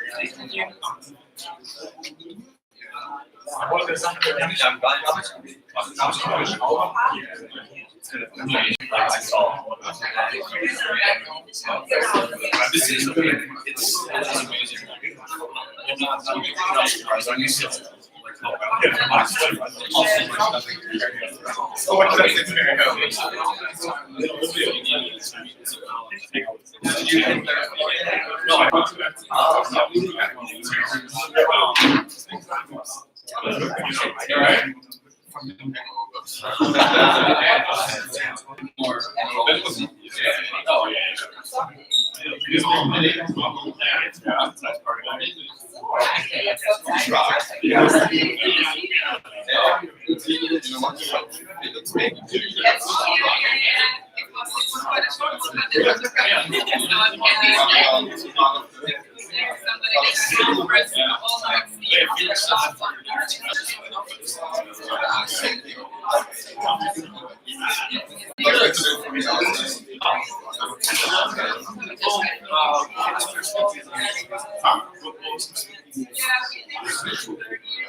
also these that's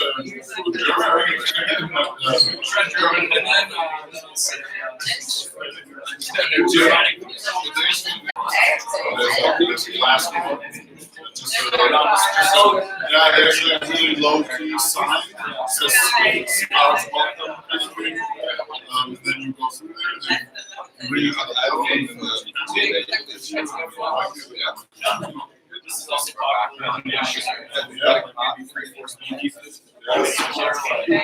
go through a door and just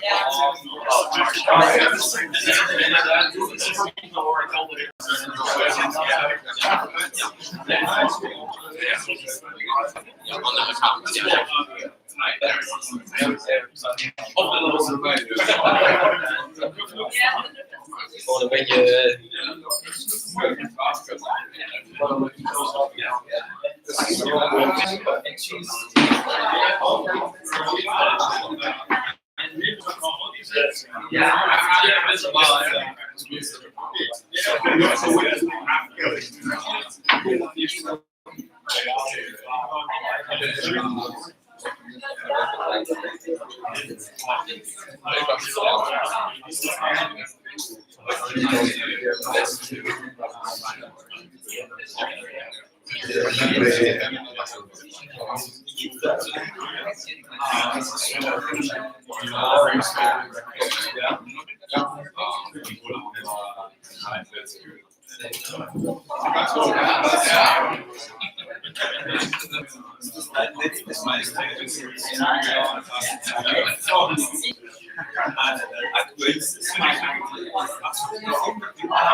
Please take a seat.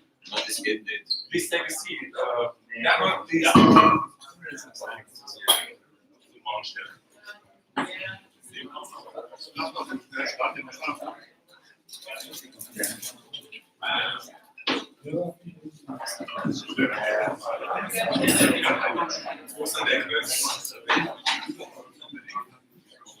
Der Doktor gibt die Faute.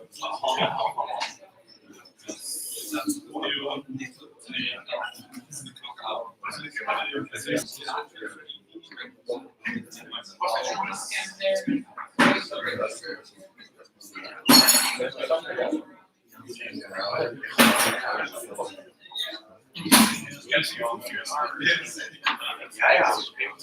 Tim, sag mal gerade den Leuten Bescheid.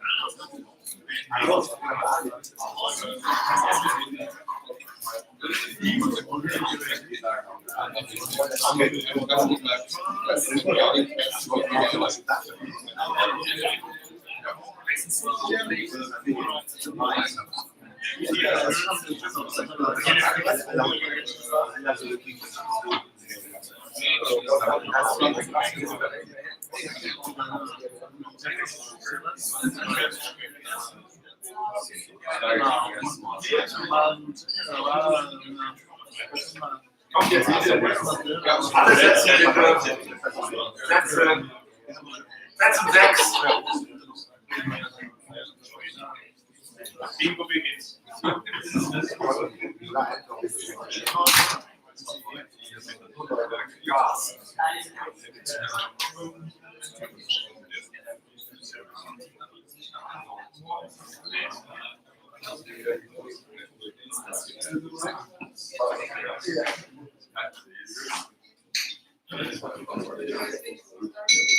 ja, genau.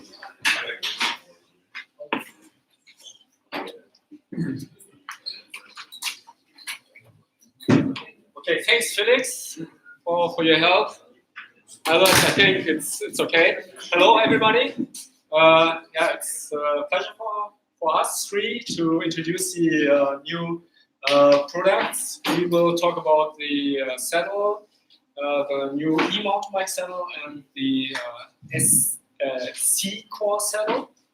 But before we start with the products, I will introduce these two gentlemen.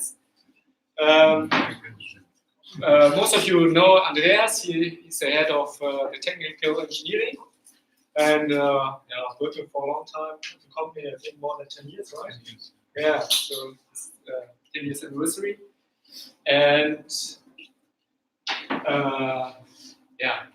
it's really a pleasure that Lutz is here. Lutz Schäfer, he is like a bike maniac for more than, I would say, 30 years. Or 40 years. 40. No, you are just 40, right? A little bit older.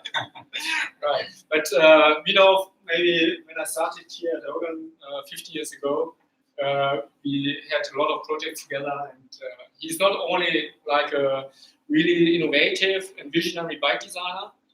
He worked with his own company, Bergwerk. What was the name of your first famous bike? It was Moonbreaker? Moonbreaker, Yeah. yes. Maybe you know it. This was one of the first full suspension carbon bikes. Years before, this was like a standard. Later, he was the head designer at Canyon, and most of the bikes you know from Canyon was made by him. And actually, he's working for this famous brand worldwide. And they had a research or design center here in Germany, in Garmisch, where he lives, and he's riding like hell. When I visit him at his place or wherever we go riding, he's really fast uphill, and he's like a crazy downhill. So it's always fun to ride with him. So thank you, Lutz, that you were here. By the way, we work with Lutz. Yeah, for a very long time. And I remember when we started with with Ergon and with cell development, we had really crazy ideas. And now we still have crazy ideas, and this we want to show you today. Okay. Maybe Lutz, do you like to start to introduce a little bit about e-mountain biking? Because I don't know if everybody of you is much into that. In which countries is e-mountain biking a big topic? Maybe you show me your hand. Oh, only in a few.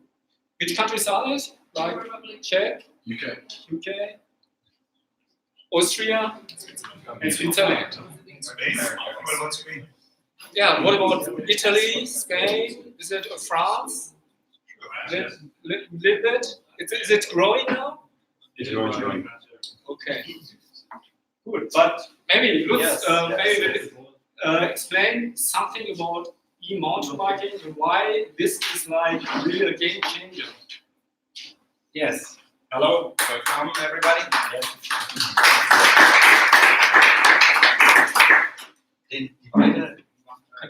So e-mountain biking, e-mountain biking in Germany is grows up like hell in this moment. Yeah. So, for example, our small company here, we in this moment we sell 99% only bikes.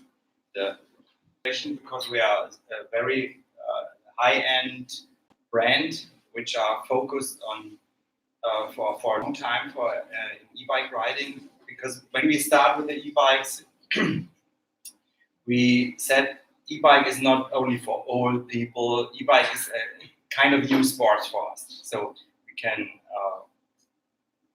have much more range, much more altitude to reach, so much more bigger distance, and not to pedal only with less energy. This is not true. When you drive really hardcore uphill and downhill trails, yeah, you are same physical education, yeah, than with a normal riding. Yes. Have nothing to do with the old style e-bike pedaling. So in the mountain you feel it very. Yes, in a few moments when you go riding with us, for example, that e-biking is a totally new sphere of biking, and so we have a closer and deeper look on the bike. So we find out which assist support we need, how much the percent, and how strong the motors must be. The cooling of the motor, and the most interesting part, how big must be the battery, that you can do everything only with one battery inside the bike, because it's boring when you have a second battery in the backpack. It's sometimes necessary, but it don't make fun, or when you have 3-4 kilo extra on the backpack. So But if you need one, we have the right product for that. yes. So 2016, I ride, for example, 250,000 meters climbing. So I drive nearly every day. Yeah, every day you can calculate how it means in meters per day. So and then in the end I make a summary and I find out my average energy I need by alpine riding is 750 watt hours. Yeah? So this I think for sportive alpine tri riding, 750 watt hours is nearly perfect. Yeah. You don't need 1,000 because it's too much, but 500 is not enough. Yeah. So this is really my dream bike in this moment. You can when you save a little bit energy and drive on an eco support level, you can reach more than 3,000 meters. you can climb with this bike. When you drive more on the full power hardcore trail uphill modus, you can reach between 1,500 and 1,800 meters. Yeah? And normal bikes stop at 1,000 meters. This is too less. 1,000 meters means only 1 hour of trail riding. So here can you drive 2 hours, yeah, in full power modus, and when you're a little bit on an energy safe modus, you can drive the whole day. So this is my intention of e-bike riding, that you must a little bit calculate with your energy. So it make more fun, that you plan your tour and check out how much energy you really need. But in the end, it makes no fun to drive without with the empty battery. So Is that a Bosch? Is the motor Bosch on that one? I can say. No, it's a Brose. Brose, yeah. Oh, In this moment, we try a lot of different motors. We try every motor you can. For us, as a small brand, is the Brose very smooth, very natural, not very noisy. It feels more natural, the riding, because it had nothing to do with the carbon belt inside. This is only a technical detail. It has to do with the whole motor electronic regulation system and the sensorics inside. Yeah. The sensoric is very, very important, yeah, because it's a human machine interface. And the motor must exactly do what you want and follow it in a 500,000th second. I don't know the English expression. So when the motor reacts not fast enough, you think it's not a part of yourself. But when the motor reacts very, very quick, you don't think that you have a motor support. But for sure, the motor is really an important part. But me as an economic guy, I would say the contact points are as important as the motor. Yeah. Do you agree, or are you so ironed that you don't feel the saddle anymore? This is a very important. E-mountain biking has nothing to do with normal mountain biking. There are a lot of contact points, especially when you go downhill riding. This is similar, but there's a whole new world, and this means uphill riding. Uphill riding can be, first of all, very, very, very steep. I have uphill sections more than 50%. Yeah, it means it's nearly 33 angle degree. Yeah, angle degree. It's when you stay in front, you say it's impossible. So, and you must go. You sit on the bike like this. Yeah, and so that your center of mass is very, very deep and very much on the front. So, and in the same time, you don't. It's very important that you don't lose contact to the saddle, because when you go completely out of the saddle, it means you have not enough pressure on the rear wheel, and the rear wheels spin without traction, and then you stop. So it's very important to work with your saddle. The saddle is a very important part by e-bike riding. Yeah. Because you have the whole uphill riding, you have mostly contact with the saddle. Yeah, you go a little bit more in the front. Yeah, you make the saddle a little bit deeper for very steep sections, because you must the center of mass gravity must be on a lower level, so that you not make the back roll. And so we find out that we must have a new saddle for e-bike riding. it's not just for comfort, it's just for active riding style. Yeah. Steep uphill section to go more on the front and must give pressure on the saddle so that you have pressure on the rear wheel. Yeah. And yes, this is one of the points that the saddle must be is different to regular bike. On the other hand, is when you drive for a long time, just normal uphill, you need a little bit support on the ramp here on the backside, because maybe we'll talk about these details later, because there are two sides of e-mountain bikers. The one like Lutz, like doing really like the hardcore rides, like the Ergon rides, maybe some technical trails, and there are only guys like these people, maybe just to go outdoor to enjoy nature, and maybe they didn't ride for a long time. And these are also like big volume of customers, and to match both groups, it's not so easy. But we work for that. We show you how we did it. Yes, yeah. Exactly what you say.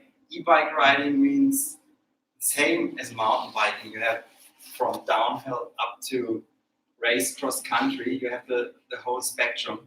You can't say e-bike riding is e-bike riding. You must say how many trails, how difficult. So maybe you know the single track scala. Yeah, it means from S1 to S5. Yeah, and so there exists also an uphill difficult scala. It means it's called from U1 to U5.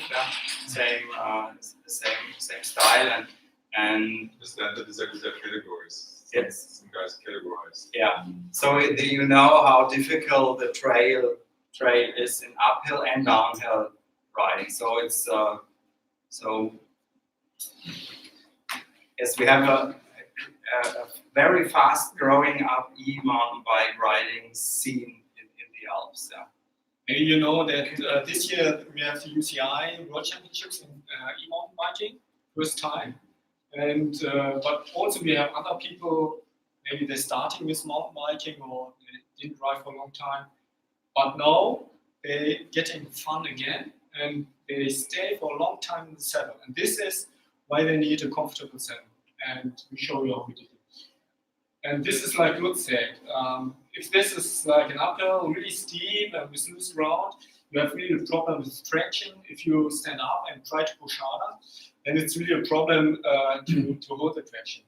But this is the reason we have a special design made for situations like this.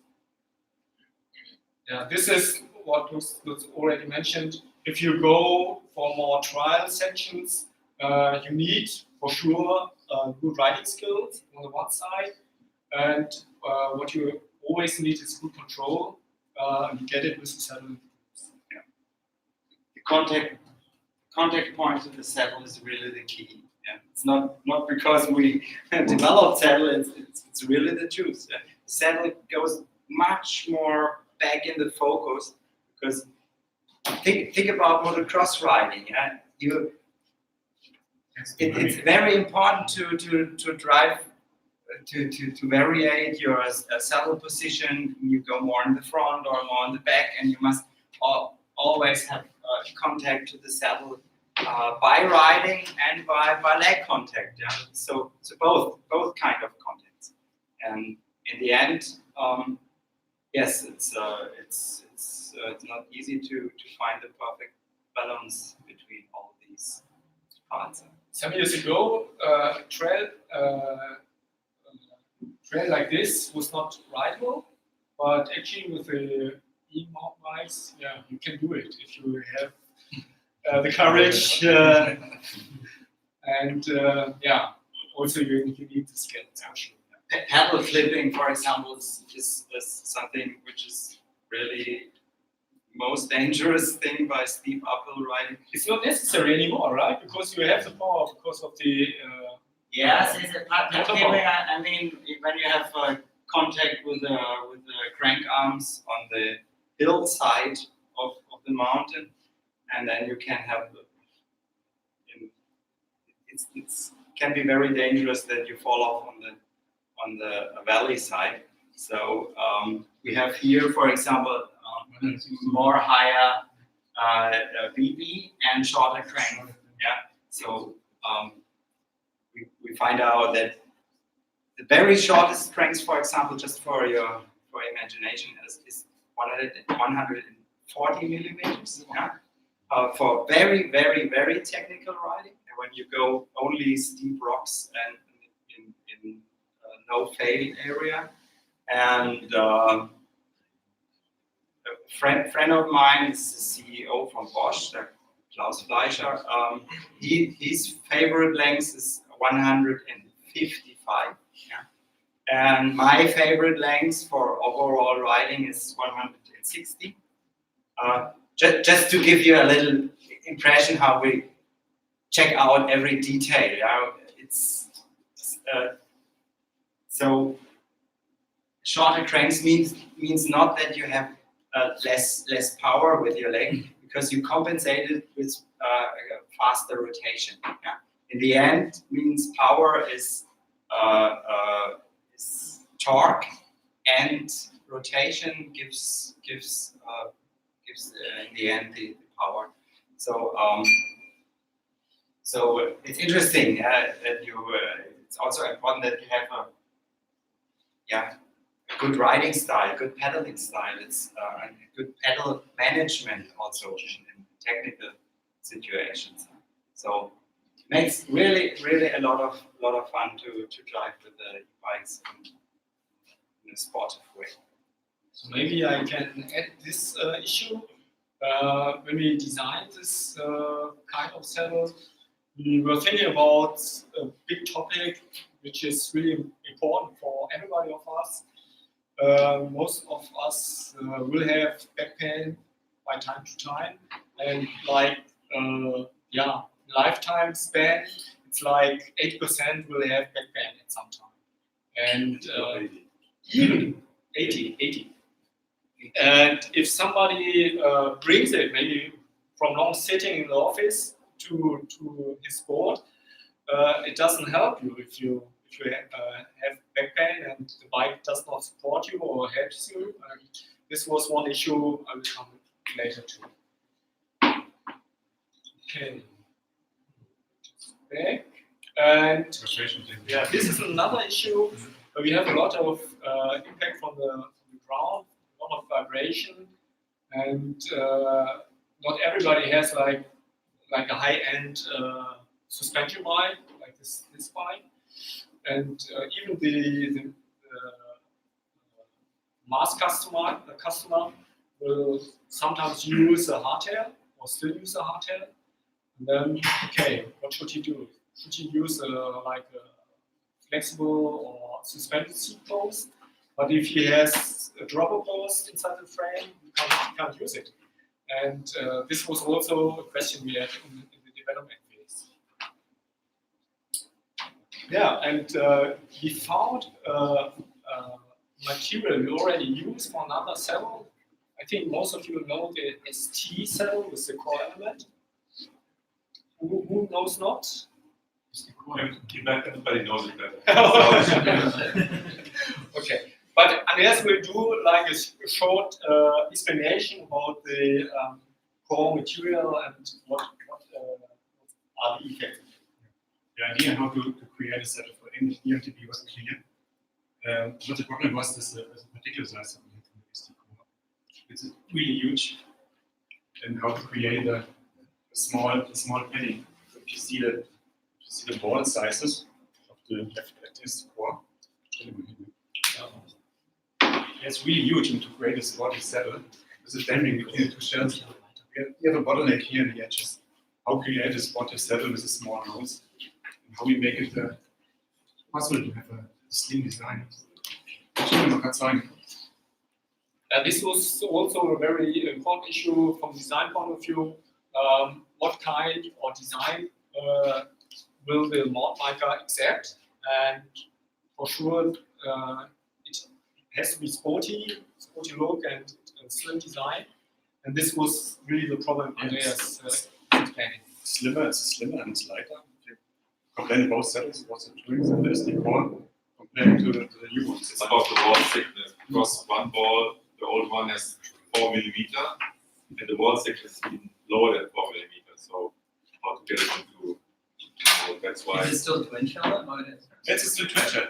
And yeah, the problem was the idea was not to make sport and settle, and we have even more ideas now to make more sport and settle. But how we create this plant, and we get a chance with BASF and new material. It's the same properties and the infinity, but this is smaller sizes. And it's just we can create much more slimmer plants. What's also important to say, really, I can say that no company in the world has this kind of knowledge about how to use these kinds of materials, because we have a sister company founded totally into this particle form technology, and all competitors, they're so far away from us. It was molded by us last Friday. So we have our own molds, we have a company which is a technology center, and we can create our own tools. We have a very close relation with BASF, and it's the first product in mass production is a new board size. So it will be shown in the Kunststoff Plastic Fair car in Düsseldorf this year, which is the first product on the market. So we are even a little bit faster than others in this kind of case. Andreas, can you see it? Can you see it? Yeah. Ja, kann man sprechen.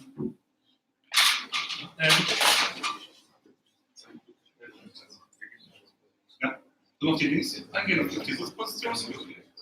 Maybe before the special ergonomic parts, the principle of the 3 layers maybe. Is the principle clear from the SD core? I don't know if everybody really understands that this is not just a new fancy saddle, it's a kind of revolution. Yeah, it means the saddle in the end it look like a saddle, but it's have nothing to do with normal regular saddles. When you the rails are just they must not be flexible anymore. Yeah, they just connection to the seat post. Yeah, only a connection. Yeah, and the function of the saddle is really the 3 layers. The base layer here, which is stiff and give the connections to the seat post, and this has a special form. Yeah, not too big and not too small. And then there comes the particular form. Yeah, which is why particular form. Most people think it's a rebound. Yes, because it's a very fast rebound. Yeah, normal forms are too slow. Yeah, they can't eliminate the vibrations. What the UD says is like, because we're into this is really totally revolutionary. It's only 5-6 years old technology.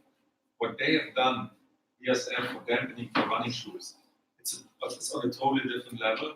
Again, what he said, there's no material on the planet right now which is higher rebound than this. Yeah, this is exactly what we need. Yes. Otherwise, you can't handle the vibrations. Yeah. When you have a form which is a normal rebound, yeah, what happens? Yeah, the form compresses, and after a trail section, the form is stiff like a piece of wood. Yeah? So it don't support you anymore. Yes, yeah. Energy to do. Yes.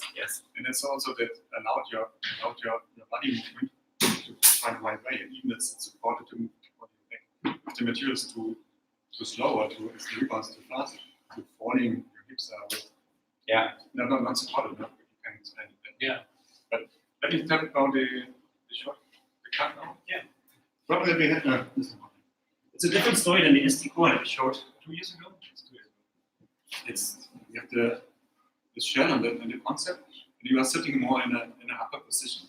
That means your energy and the riding force come to the edges. You have a movement of the hips on the back side of the saddle.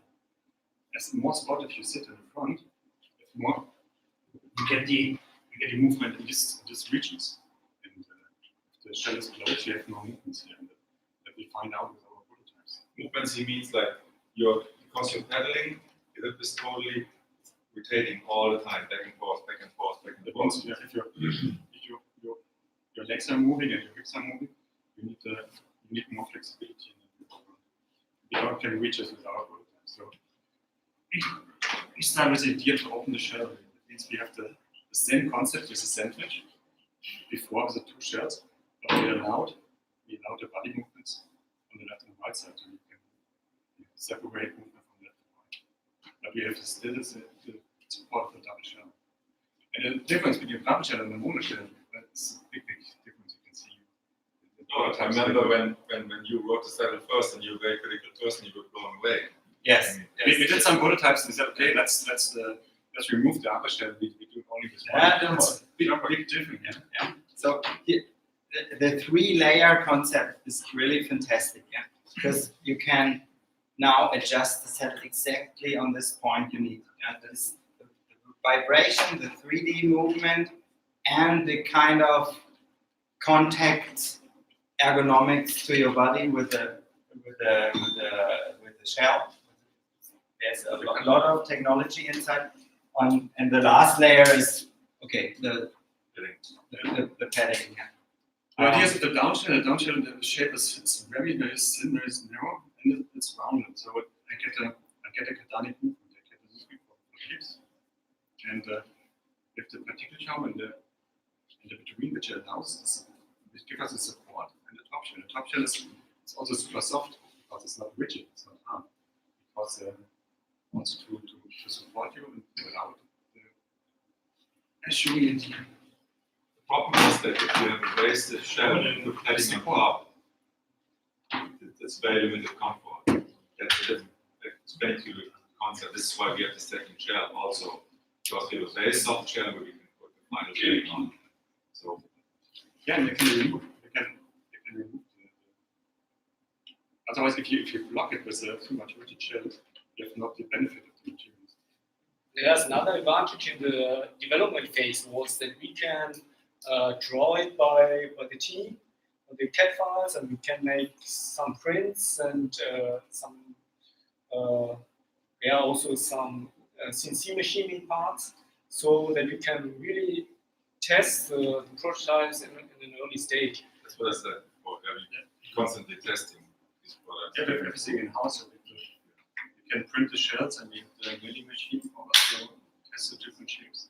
So think about your backbones. Yeah, they have this similar principle. You have 2 bones, yeah, and the disc, yeah, and the disc have a core also, and the core have a shell, yeah, and the shell sit on 2 bones, yeah. So it's a similar way of thinking. It's a somehow call it bionic design, yeah. And why? The core is really the key issue, yeah? Because your body makes not a 2D movement, it makes a 3D movement. Yeah, when you're pedaling, it means you make kind of 3D wobbling on side. When the saddle can't follow this natural way of movement, yeah, you become on a long-term view problems with your back. Yeah. We can show how it works with this small video. Oops. Oh shit. Nice. Der müsste etwas laufen. It's, thanks to Federico. It's a nice movie from a testing machine. We loaded with 100 kilo. And you can see it's not only one part which is moving. It's a combination of everything. It's very important that we can balance the e-module of the different materials. We can adjust. This is 100 kilograms, so it's not a ton. So this is like actual body weight. In 100 kilo, this is all static. Because if you 100 kilo and probably dynamically, you're going to have 150 kilo, 180 kilo. So this is a totally average rider. And by the way, this testing machine, I believe, because it's from the automotive industry, there's nobody in the world, in the cycling industry, has this kind of machine. It's super specialized. And this is slow motion, yeah. For your explanation. Yeah, it's even the test. Okay. But it's the first pass is interesting to see and to learn. It's not a static shape, what the different parts are doing. And the parts have to be rigid, they have to be soft. And we have a lot of properties we can adjust the So now we there's impact from two sides. When you're pedaling, it's a changing impact. But this type of impact that's real. It's not like simulated to be more outrageous. No. This is what your body is doing to a saddle. And if a saddle is rigid, you can imagine that then you get all the pressure back. Yes, and we do actual research with the University of Hamburg. This is really famous for this kind of engineering technology. And we are looking for new testing methods and to find out how effective the saddle is. Then hopefully the next summit we can present real facts that we say, okay, this is like 90% less or something like that. But we are working on really the hard facts. But the most important thing is you really feel it just a few seconds. Yeah? Because in the past we have this kind of saddle more on the comfort line saddles. Yeah. So the most of you are maybe sportive riders, and you say for myself, I'm not the person for the comfort saddle. But when you drive this sportive saddle with the same technology which we have invented with the comfort saddle, you feel it in just a few seconds. Wow, there happened something. We have a sportive shape. It looks like nearly like a standard sportive saddle, but the function is so much more. Yeah, you feel it. Okay, it not hurt anymore. You can your back can do the natural movement. Yeah, and you can do it for a long time. This is the second part, but the first part is just also for your customer. It's similar like riding an e-bike. I can explain you for 3 hours, and you say, oh, okay, e-bike is nothing for me. But when you ride it, yeah, you feel it in just 10 minutes. Wow, this makes a lot of fun, a lot of sense, and similar to the saddle. Yeah, you sit on this new technology and you feel it. You must not make a lot of blah blah blah. Yeah, So the people make free it. charge, so everybody can try after. Okay, I have 10 of We have a these. longer lunch break, so if you like, you can ride this one. Gernot, you have a question? I just wanted to mention, we have a very similar market situation than in Germany, and we have been quite successful on all the saddle thing, selling since 2019. For me, the masterpiece is the core saddle and the material we have. This, if you go in this direction as you do right now, Don't go, it's already there. He was pushing us. It's very special on e-mountain biking. It is very special on e-touring biking. It's very special on e-city biking. And as the market is revolutioning totally, because nothing is the same as 5 years or 10 years before. No, thank you so much. And you know what's really special about it?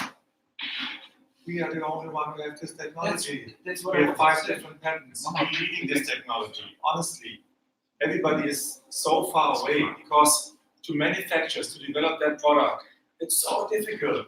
We have a close connection. He said that we have a laboratory which is 40 minutes away from here. We can basically test every week products. Nobody has access to this. Nobody. We have a super network. Even BASF comes to us and then talk. They want to have experience because they don't have same experience by themselves. So this is the reason why I founded the sister company 2 years ago. And this nobody has. We are differentiating, and it makes a huge difference to the end consumer. So this is a total key. This is why I invited Lutz today. This is why Kim is here. That's why I said, please look into this, feel it, write it. What he said, we can talk for hours. not now. I mean, probably today. Probably we have a test that you can ride, but ride it when you get your first test saddle, because this is a huge difference. It's a whole new generation of saddles, and I don't say that to pump you up. This is it, and nobody has it. So it's really a revolution, and it's made it happen. There are only 2 setups in the market in the world. It's the Brooks, and it's what Chinelli did 62, what I said.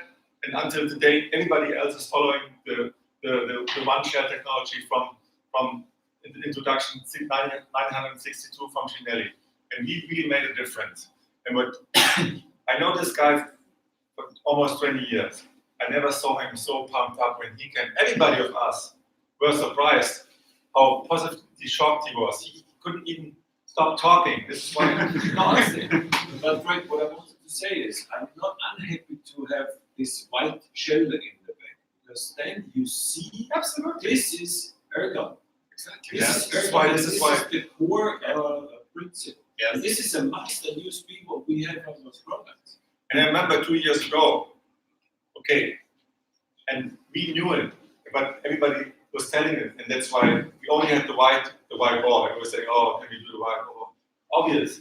Now we made it great. And now what Andrea said, and this is another revolution. Even you have to understand, there's not even a shoe yet from Adidas using the same technology because it's so brand new. It's a microcell. It's a microcell. For us, it's open the world with new products. Because now we finally, and I don't want to say this, next year there will be a gravel saddle, there will be a comfort road saddle, there will be a whole generation of saddles. And what Lutz also made it clear to me, what he said, that basically our saddle, now I understand it even better, is an extension of your spine. Yes. It's an extension of your spine. It's a good explanation. Totally. And you know what? Also, the human being is very dynamic. Yeah. It's very dynamic. And the bike so far before our saddle came was not dynamic, was static. Yeah. And now we It's a rigid, like a rigid static thing. So, that's a good thing. So Andreas, a lot of consumers and dealers that I talk to and show them for, if you go back to that last slide, they're it's not concerned, but they always want to know, like, how long is it continue to have that super fast rebound? And I always tell them it's like, it's an Adidas boot shoe. It's designed to be pounded and pounded and pounded, but if we had a little more statistical data, like how many cycles you could put that on that machine. That's a very interesting question. Again, let me say this. For us to use the term eTPU, it's daily. What does it really mean, eTPU? It has nothing to do with electronics. It means expanded TPU. The only so far well-known three materials, EPS, everybody knows EPS, Styropor in German, 40 years ago. EPP, it's polypropylene, which is expanded. Expanded means they put basically air inside the particle. And eTPU, TPU, you've heard of it, it's thermoplastic polyurethane. Polyurethane, you've heard many, many times. It's in our daily life. And 6 years ago, scientists at BASF found a way how to expand the TPU. TPU is really, really interesting because it's basically, to understand it better, it's basically between a soft rubber, synthetic rubber, and plastic, something in between. And this is the first time ever that they did that.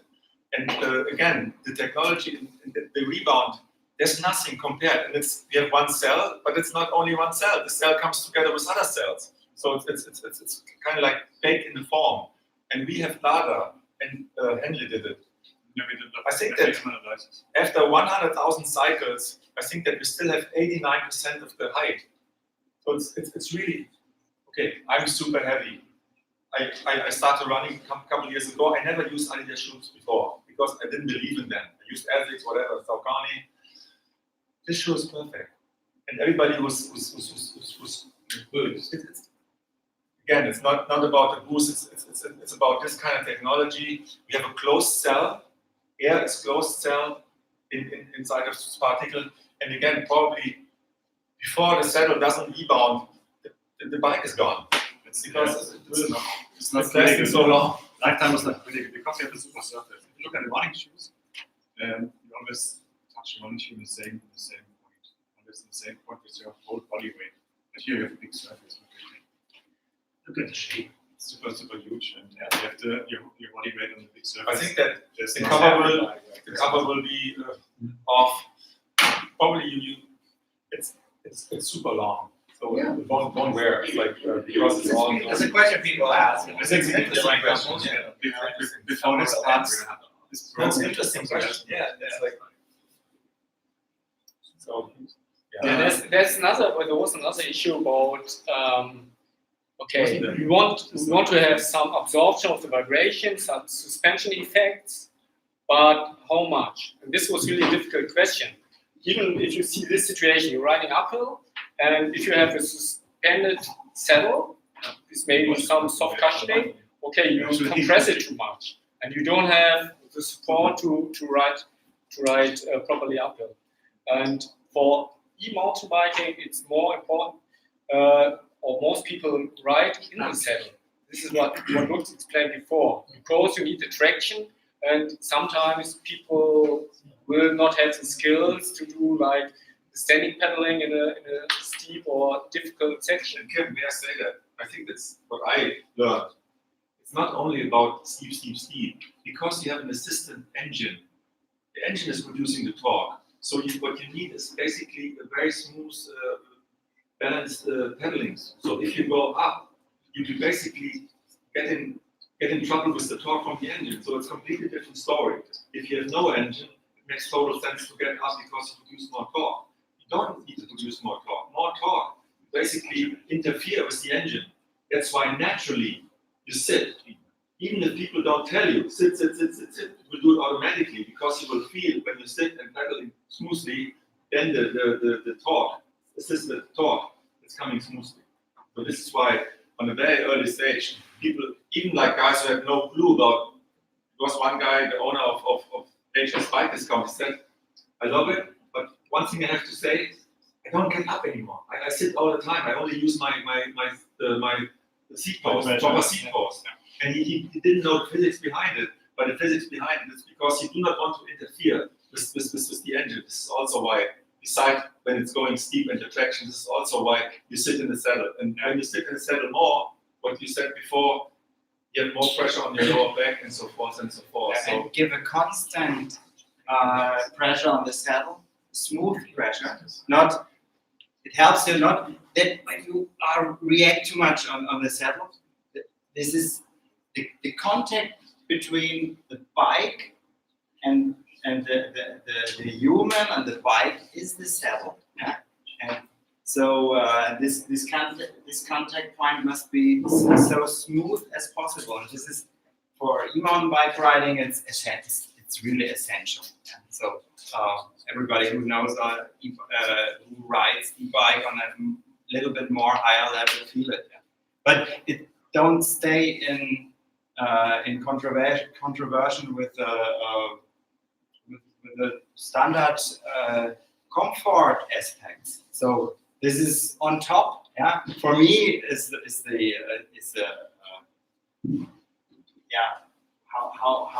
how can I prove going better, more steeper and more technical. But on the other hand, it's also important that you have riding with not everybody has such a famous bike. Somebody has a battery in the back, and you all know when your backpack is a little bit more heavier, it's getting similar problematic with the comfort on the saddle. Right. We have integrated the ramp, you know it maybe from our other for the standard saddle. And I think we had already this idea some years ago, and we integrated that. And a lot of competitors copied it. But nobody has this combination of the core and these features. But excuse me, what I also said from the beginning, at the end of the day, bike should look cool. And I think that you saw the saddle and you will look at it later. I think that we made a aesthetically very nice saddle. So it doesn't look like crazy, it doesn't look like an alien. So it's wonderfully this proportion of the bike. That's a factor. This is why Oakley is so successful. Because not only they make good lenses, but they make good I think also from the top view it looks harmonic and well proportioned. And we were thinking about the right width of the saddle nose. This is always an important issue, and we decided to make it a little bit wider because sometimes you are moving much more on the E-MTB. Like Lutz said, you are riding more dynamically on the saddle. And also from the comfort point of view, you have more area, so you have less pressure on the genital area. And if you sit in the front, you have even isolation. This is a really important issue, like the suspension and vibration will not get in contact with your best part. No, because usually if you have dampers only in the rear side, you have only the isolation in the back side. But here we have a fully isolation between the two shells, so even if it's in the front, you have the isolation. So you said also, when you sit on the nose, You want to have a kind of rest comfort, yeah. So and this kind of technology give you the 10, 20, 30% more comfort than a regular nose, yeah. So this is very easy to sit on the front end of the saddle, so it don't hurt really anymore, yeah. So it's really fascinating, this technology, yes. Firstly, I like to ride out of the nose, and yeah, it's the most comfortable saddle I ever rode. And thanks also to the economics team who put a lot of work into the shape and also the setup of the padding. You see also that we have like a smooth curve from the nose to the base part, and this allows you to ride really dynamically, and you get a lot of big area in the base part. So also riders who are not so skilled and are not riding daily, they can find a lot of comfort. what's very important to say again also, okay, at the end of the day, you might find our products pretty, but each detail of the saddle, when it comes down to shape, there's a reason behind that. There's a reason. There's really a reason. At the end, we make it beautiful, but there's always a reason. You know what you just mentioned. So we spend hours and hours and probably 6 or 7 different saddles in iteration phases get produced, get prototyped, and we write them to find the best possible compromise. So this is also important. This sets us apart from other companies. Again, if you might think it's a good looking product, yes, but the form follows function, form follows ergonomics. This is really true. This is not just a slogan. You know? This is what Frank said. We looked also about our competitors, and there are also strong concepts and strong products. But I would say that this saddle allows the most dynamic seating. That means that you can really use the back of the saddle with the ramp, can move a little bit forward to the nose. And this makes really the difference if you want to ride sporty and also comfortable.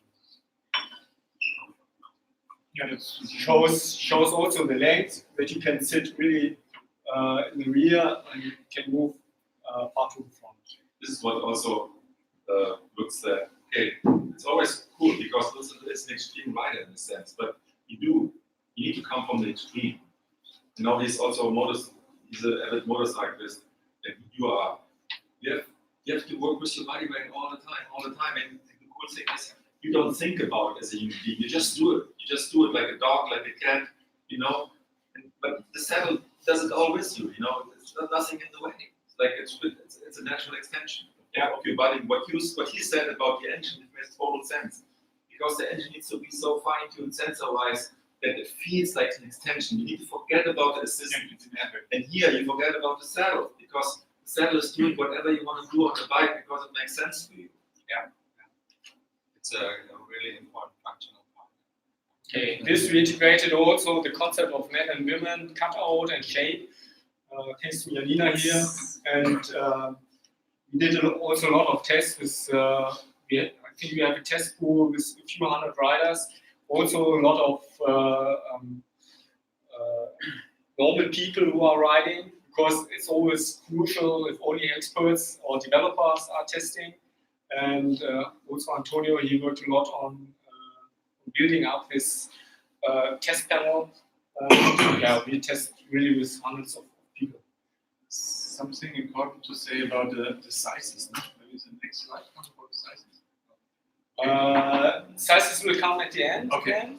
Something to explain. So this is maybe the latest clue we did, and we were thinking about how to show people that this saddle gives you more support and more comfort to the back.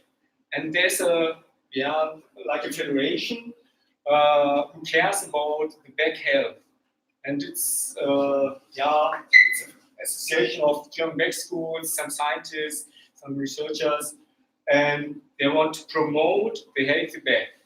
And this is really famous. When we were there to do the testing ceremony, Volkswagen, the biggest German car company, was there before. We shared the lunch break together, and they are certifying every seat they have in the car. And so you see that the importance of this logo or it's really important. Is it the first product in the bicycle industry? Yeah, it's the first product in the bicycle industry. Nobody did before, and it was really like hard work. Tim and Janine can. Again, you cannot for no money in the world because they are association and they, the doctors, they don't care. I mean, Yeah, there's also a gremium, and we had to talk to them, explain the products for hours, and a lot of doctors, medical or researchers. So we couldn't only tell about nice marketing and nice slides. So we really had to argue why this saddle is better for your back. It's a super story. Hopefully, this can help you also in your work.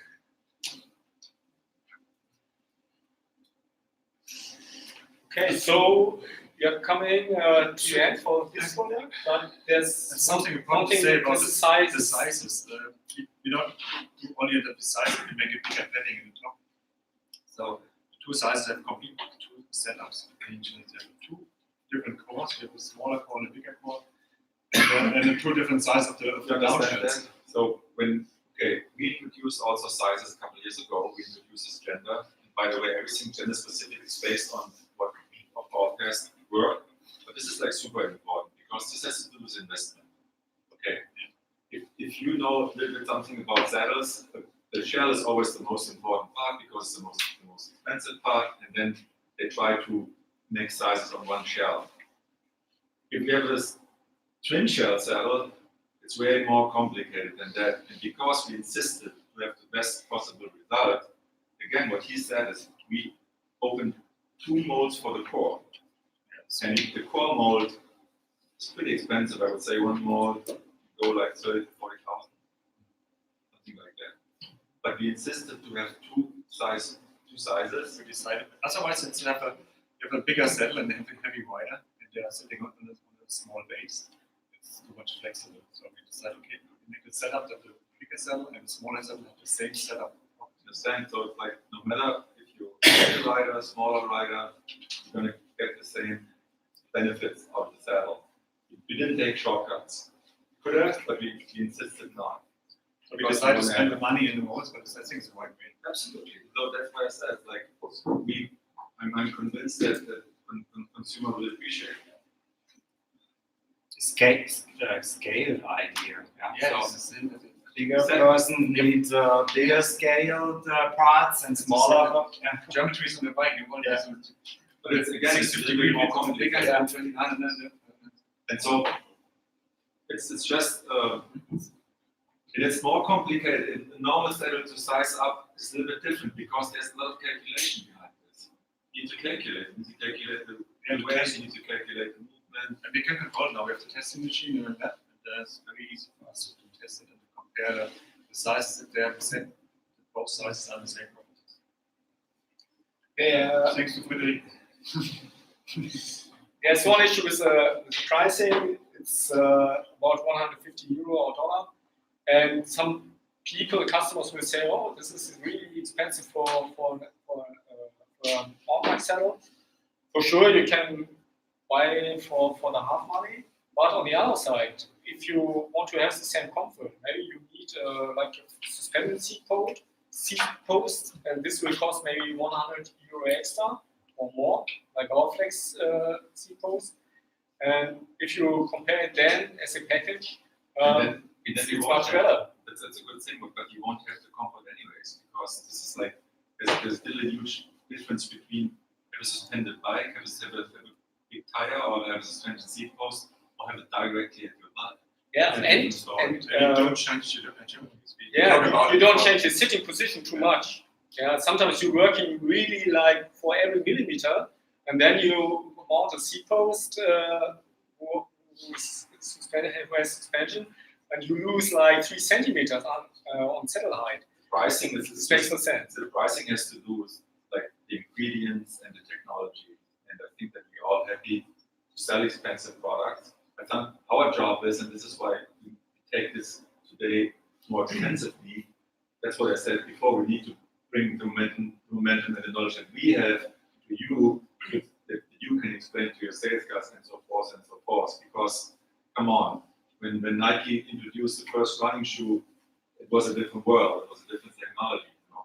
So I think that it's all cool. I mean, I think that people are willing to spend money if they really get something for it. You know?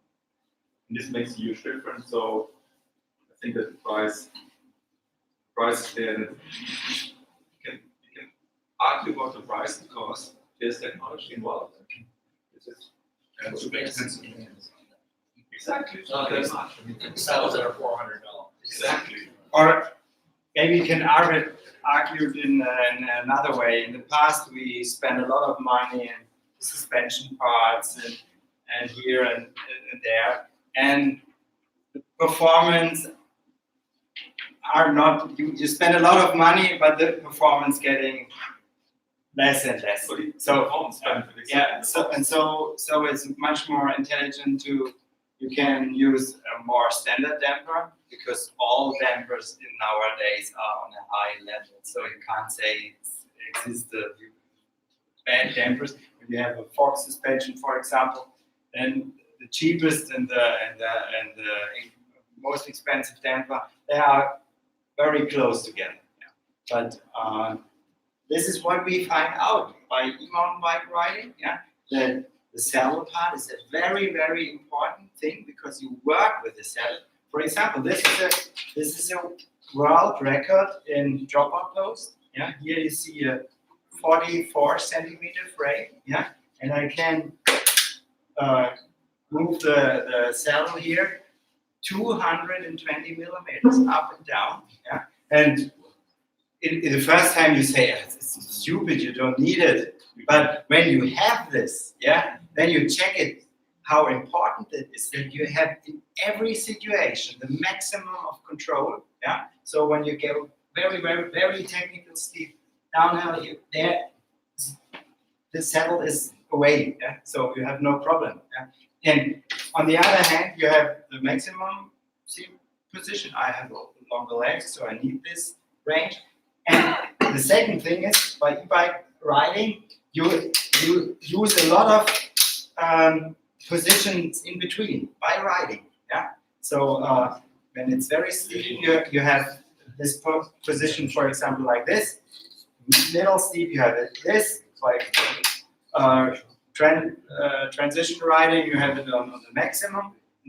And so we said our benefit on the frame is not the suspension is important, but it's end developed. Yeah. So the next level of development goes more on the saddle area. This is what we think on as a frame manufacturer. So we need this kind of high-end drop-out post. This gives you a really benefit. Yeah. Same to the saddle. Yeah? A high-end e-mountain bike saddle gives you a really benefit. So which fork or which rear suspension is maybe a little bit. RockShox and Fox, they are very close together, so makes not a really big difference. Yeah. I don't have a problem at all in this area with the price. Either the other way around. Because this bicycle is probably in the price range, I don't know the model, but it's probably between 6,000 and 10,000 euros. Yeah, whatever you have. Here, 10,000. yeah. Here the price of 149 euros, that doesn't matter. How much percentage is it from the whole? I'm talking about, we have different core models.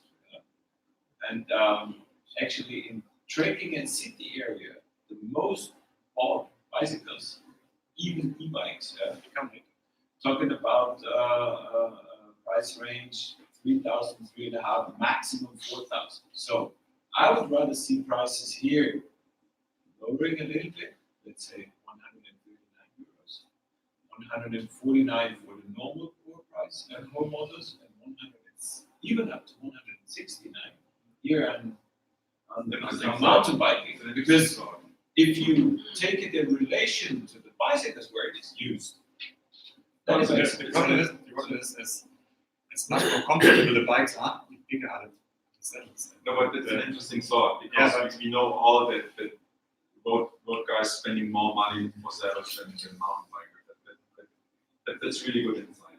You will think about and it. the second thing is that in 2019, the market increase was 65% in trekking and city area. In performance biking, what we love to do, as Lutz also, there was an increase also, but the biggest increase was in this area. We have to double check how there will be mixed calculation. We have to look at our costs. Again, just that you know, currently 1 kilogram of this ETB material is more than 20 euros. 25 euros. So it's like, but we still can check it because again, in the more volume we do, and so forth and so forth. So, but it's an interesting thought. It's a mixed calculation because as bigger the saddles get, as much material and it's 25 euros. Like you less weight you have, the more expensive the saddle or product. So it's an interesting thought. It's Consider.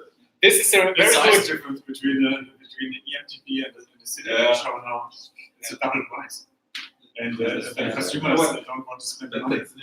But it's at least something to think about. It's an interesting thought. Yeah, no, this was a really good link to the next product we want to show. This is the city saddle. One more thing. And the prototype you held in your hand, it's a prototype we did in-house. So there's no finished surfaces, there's no artwork on top of it. Just that you will see the final one with all the finished surfaces.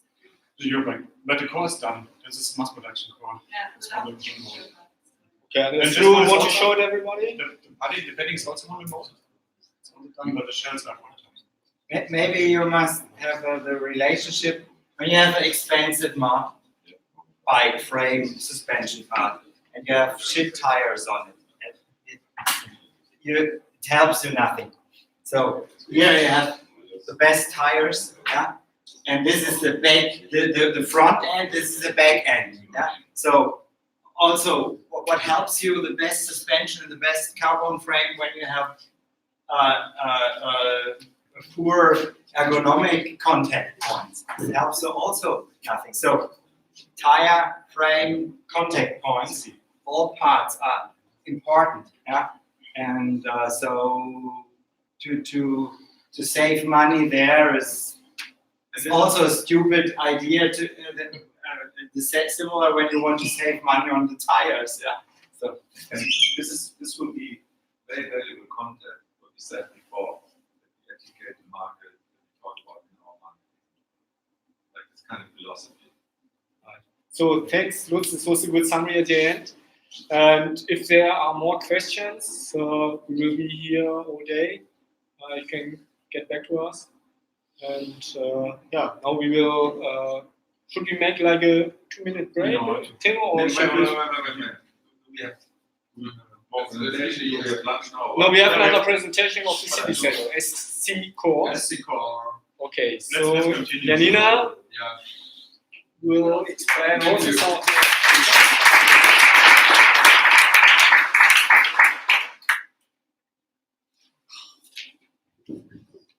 So we want to extend the core principle on the different bike categories. And this is what Gernot mentioned. It's true that the highest volume is for the normal rider, not for the very sporty rider. And this is the reason why we why we developed the SC Core Prime.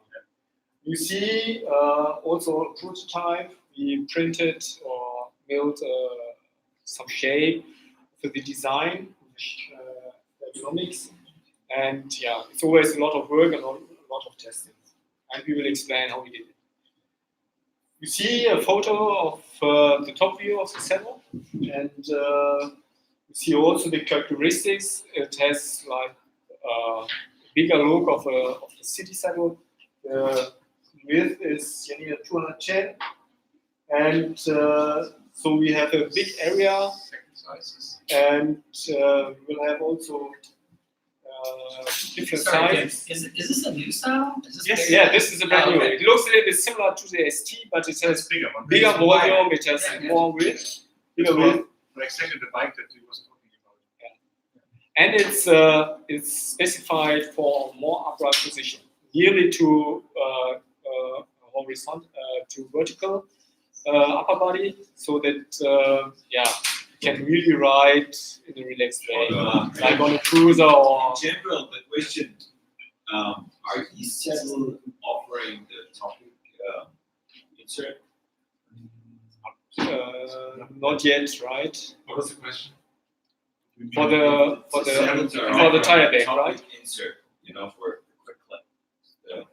Saddle kit. Why no? Is it interesting? Interesting question. Why no? Is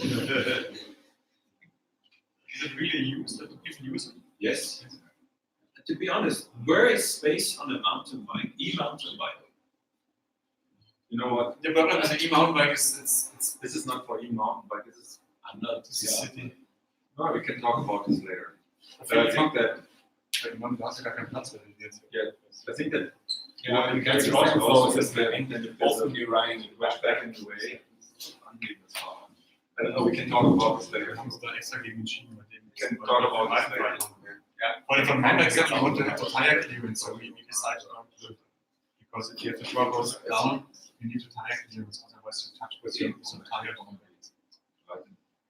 We get in when we built this bike, when you full compress the suspension and the saddle, the topper post is on the lower level, you have maybe 3-4 centimeter space between saddle and tire. So there's not the question. And for the people who want to put on the back, I still can do it.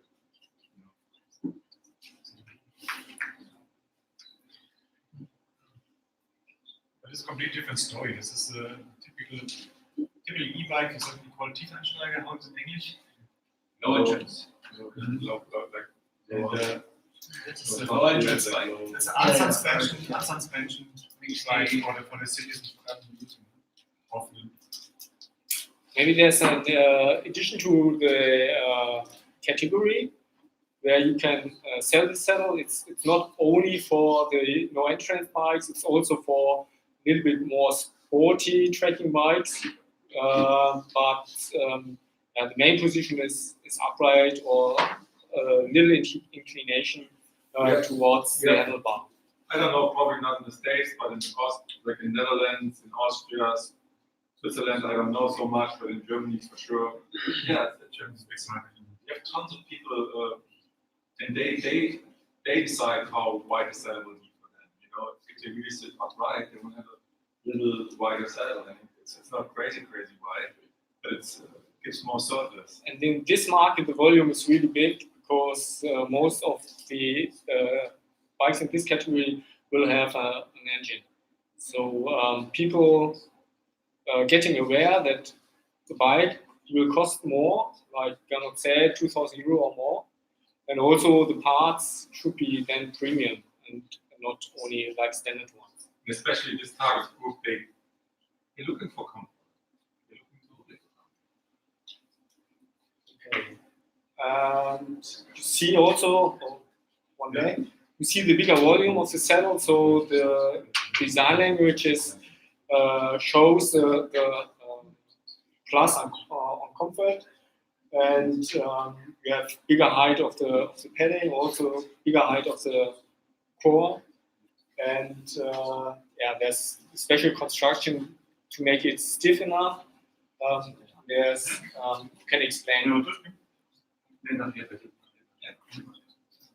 Okay, we decided here also to choose the new material from the I think it's much more precise. Also the new, And the properties are the same. We compared the properties and was surprised that the stiffness and the flexibility is really the same. Even a bit better for our. It's the rebound was 55% and the other one was 60%. And it's even for a bit better for us. Will you do then a running change on the SD core also? Or? It's for 2021 or? No more production is a bigger one. The next production starts automatically. But this is a running change, not a new. We do it together with the update of the headings. Okay, we make a small update for the SD core. With all our learnings about the settings now, we make a running change. So also, they always talk about technical languages. This is again the newest technology, microbeads. What he said is that in the beginning we also measured is the microbead has the same physical capabilities than the big bead. Yes, it does have. Yeah, we was critical. We were critical about Yeah, it it's and even we tested it. So and now we know, and it looks way more than a finished product. And we use it for the city settle and we make an update for the SD core. So that's also cool because we started early with this technology. We already advanced because again, there's no product in the world using this microbead. I think that Adidas will introduce a shoe very soon, but even earlier than they are because it's such a close connection. The concept of the twin shell is the same. So we have the more flexible top shell, and everything the same. But we do it. We have a much bigger surface. You see that's the down shell from the E-mount bike saddle, and you compare it, it's much bigger because you sit in an upright position and you need much more support for your bones to get the maximum denting as possible. It's much different than the E-mount bike saddle. It's more in front, it's more dynamical. He's more steady because you're sitting right. Yeah. What he wants to say is that, again, what I said before, but this is just the way we work. Everything is a function. The saddle is a whole different characteristic in terms of the physical properties are completely different. Even this is different from the ST, because normally you wouldn't think that we use a lower shell that narrow, but it has a lot of benefits. So all I want to say is that we study body weight, we study the angle where the rider sits, and then we come up with a concept. So it's just not plug and play. It's now we understand the concept deeply into the process. We understand how the different parts are working together, and for this we can adjust it to the rider's needs. Yeah, at Ergon form always follows function and ergonomics. So we made some surveys and found out how people sit and what the problems of the people are, and of course, due to the more upright position, bumps, vibrations, some rocks in the street, they just go more into your spine because you sit more upright. And when you sit more sporty, like on the E-mount bike, the whole system and the whole muscles, they can just absorb vibrations and bumps better than when you sit more upright. Everything is going a bit more direct into your spine. And that's why we put some more focus onto the core and developed everything as a complete system. And that's really that's really important. And as you saw in the video before, everything is working together. So it's really important that everything is working together and can work together. And so the main difference between the E-mountain bike saddle and the touring saddle to the city saddle is that we focused on the more upright sitting position, and this also means to improve the comfort in the sitting area, we need to go a bit wider. We need to create more surface because by this bigger contact area, we can decrease the pressure. And this helps the rider to reduce pain in the sitting area. And We have a nice twisting course here. There's a cobblestone street nearby. Yeah. And if you compare a normal setup with this one, it's complete isolation of the cobblestone street. I personally, because I did my driver's license back for 2 months, and it was in winter time. It was not a perfect time to do that. So, but we always need tests in winter time. but- So that's great. That was still on my bike, and to be honest, it makes huge difference. I don't know a better saddle for a touring bike than this one. And our focus was on, as we just said, those low entrance bikes, like the city bikes as we call them, but also, as Kim said, the touring and trekking bikes, because they are not always like sporty people sitting on those bikes, which are more or less for the ST core, the target group. We also have people that are looking for more comfort. So this saddle can go on the touring trekking bike and also on the city bike. And yeah, we at Ergon always keep an eye on the materials. So we improved our orthopedic comfort foam to give people, when they sit the first time on the saddle, smooth feeling and a soft feeling. But the foam does not allow you to sink too much into the padding, because then you will get problems with numbness, and the bones will get more sensible and it doesn't feel good. So we always keep an eye on that, that it's smooth on the initial contact, but doesn't allow you to sink in too much. It supports you. The rebound is well adjusted. Like progressive, So, yeah. progressive spring, you know. And otherwise, you touch also the shell. So that's always a big focus that we have on the saddles, to get the perfect adjustability on the rider, and that we adjust the saddle in the right way, the padding hardness and everything. Also at Ergon, it's one of our basic concepts, it's the dynamic seating concept. We don't have any steps or whatever in the saddle. It allows you to move on the saddle a bit more towards the front, a bit more towards the back. This helps because people never ever sit on the same spot. There are some riders sitting a bit more on the front, some riders sitting a bit more on the back. And also for the individual person, they can just move around a little bit.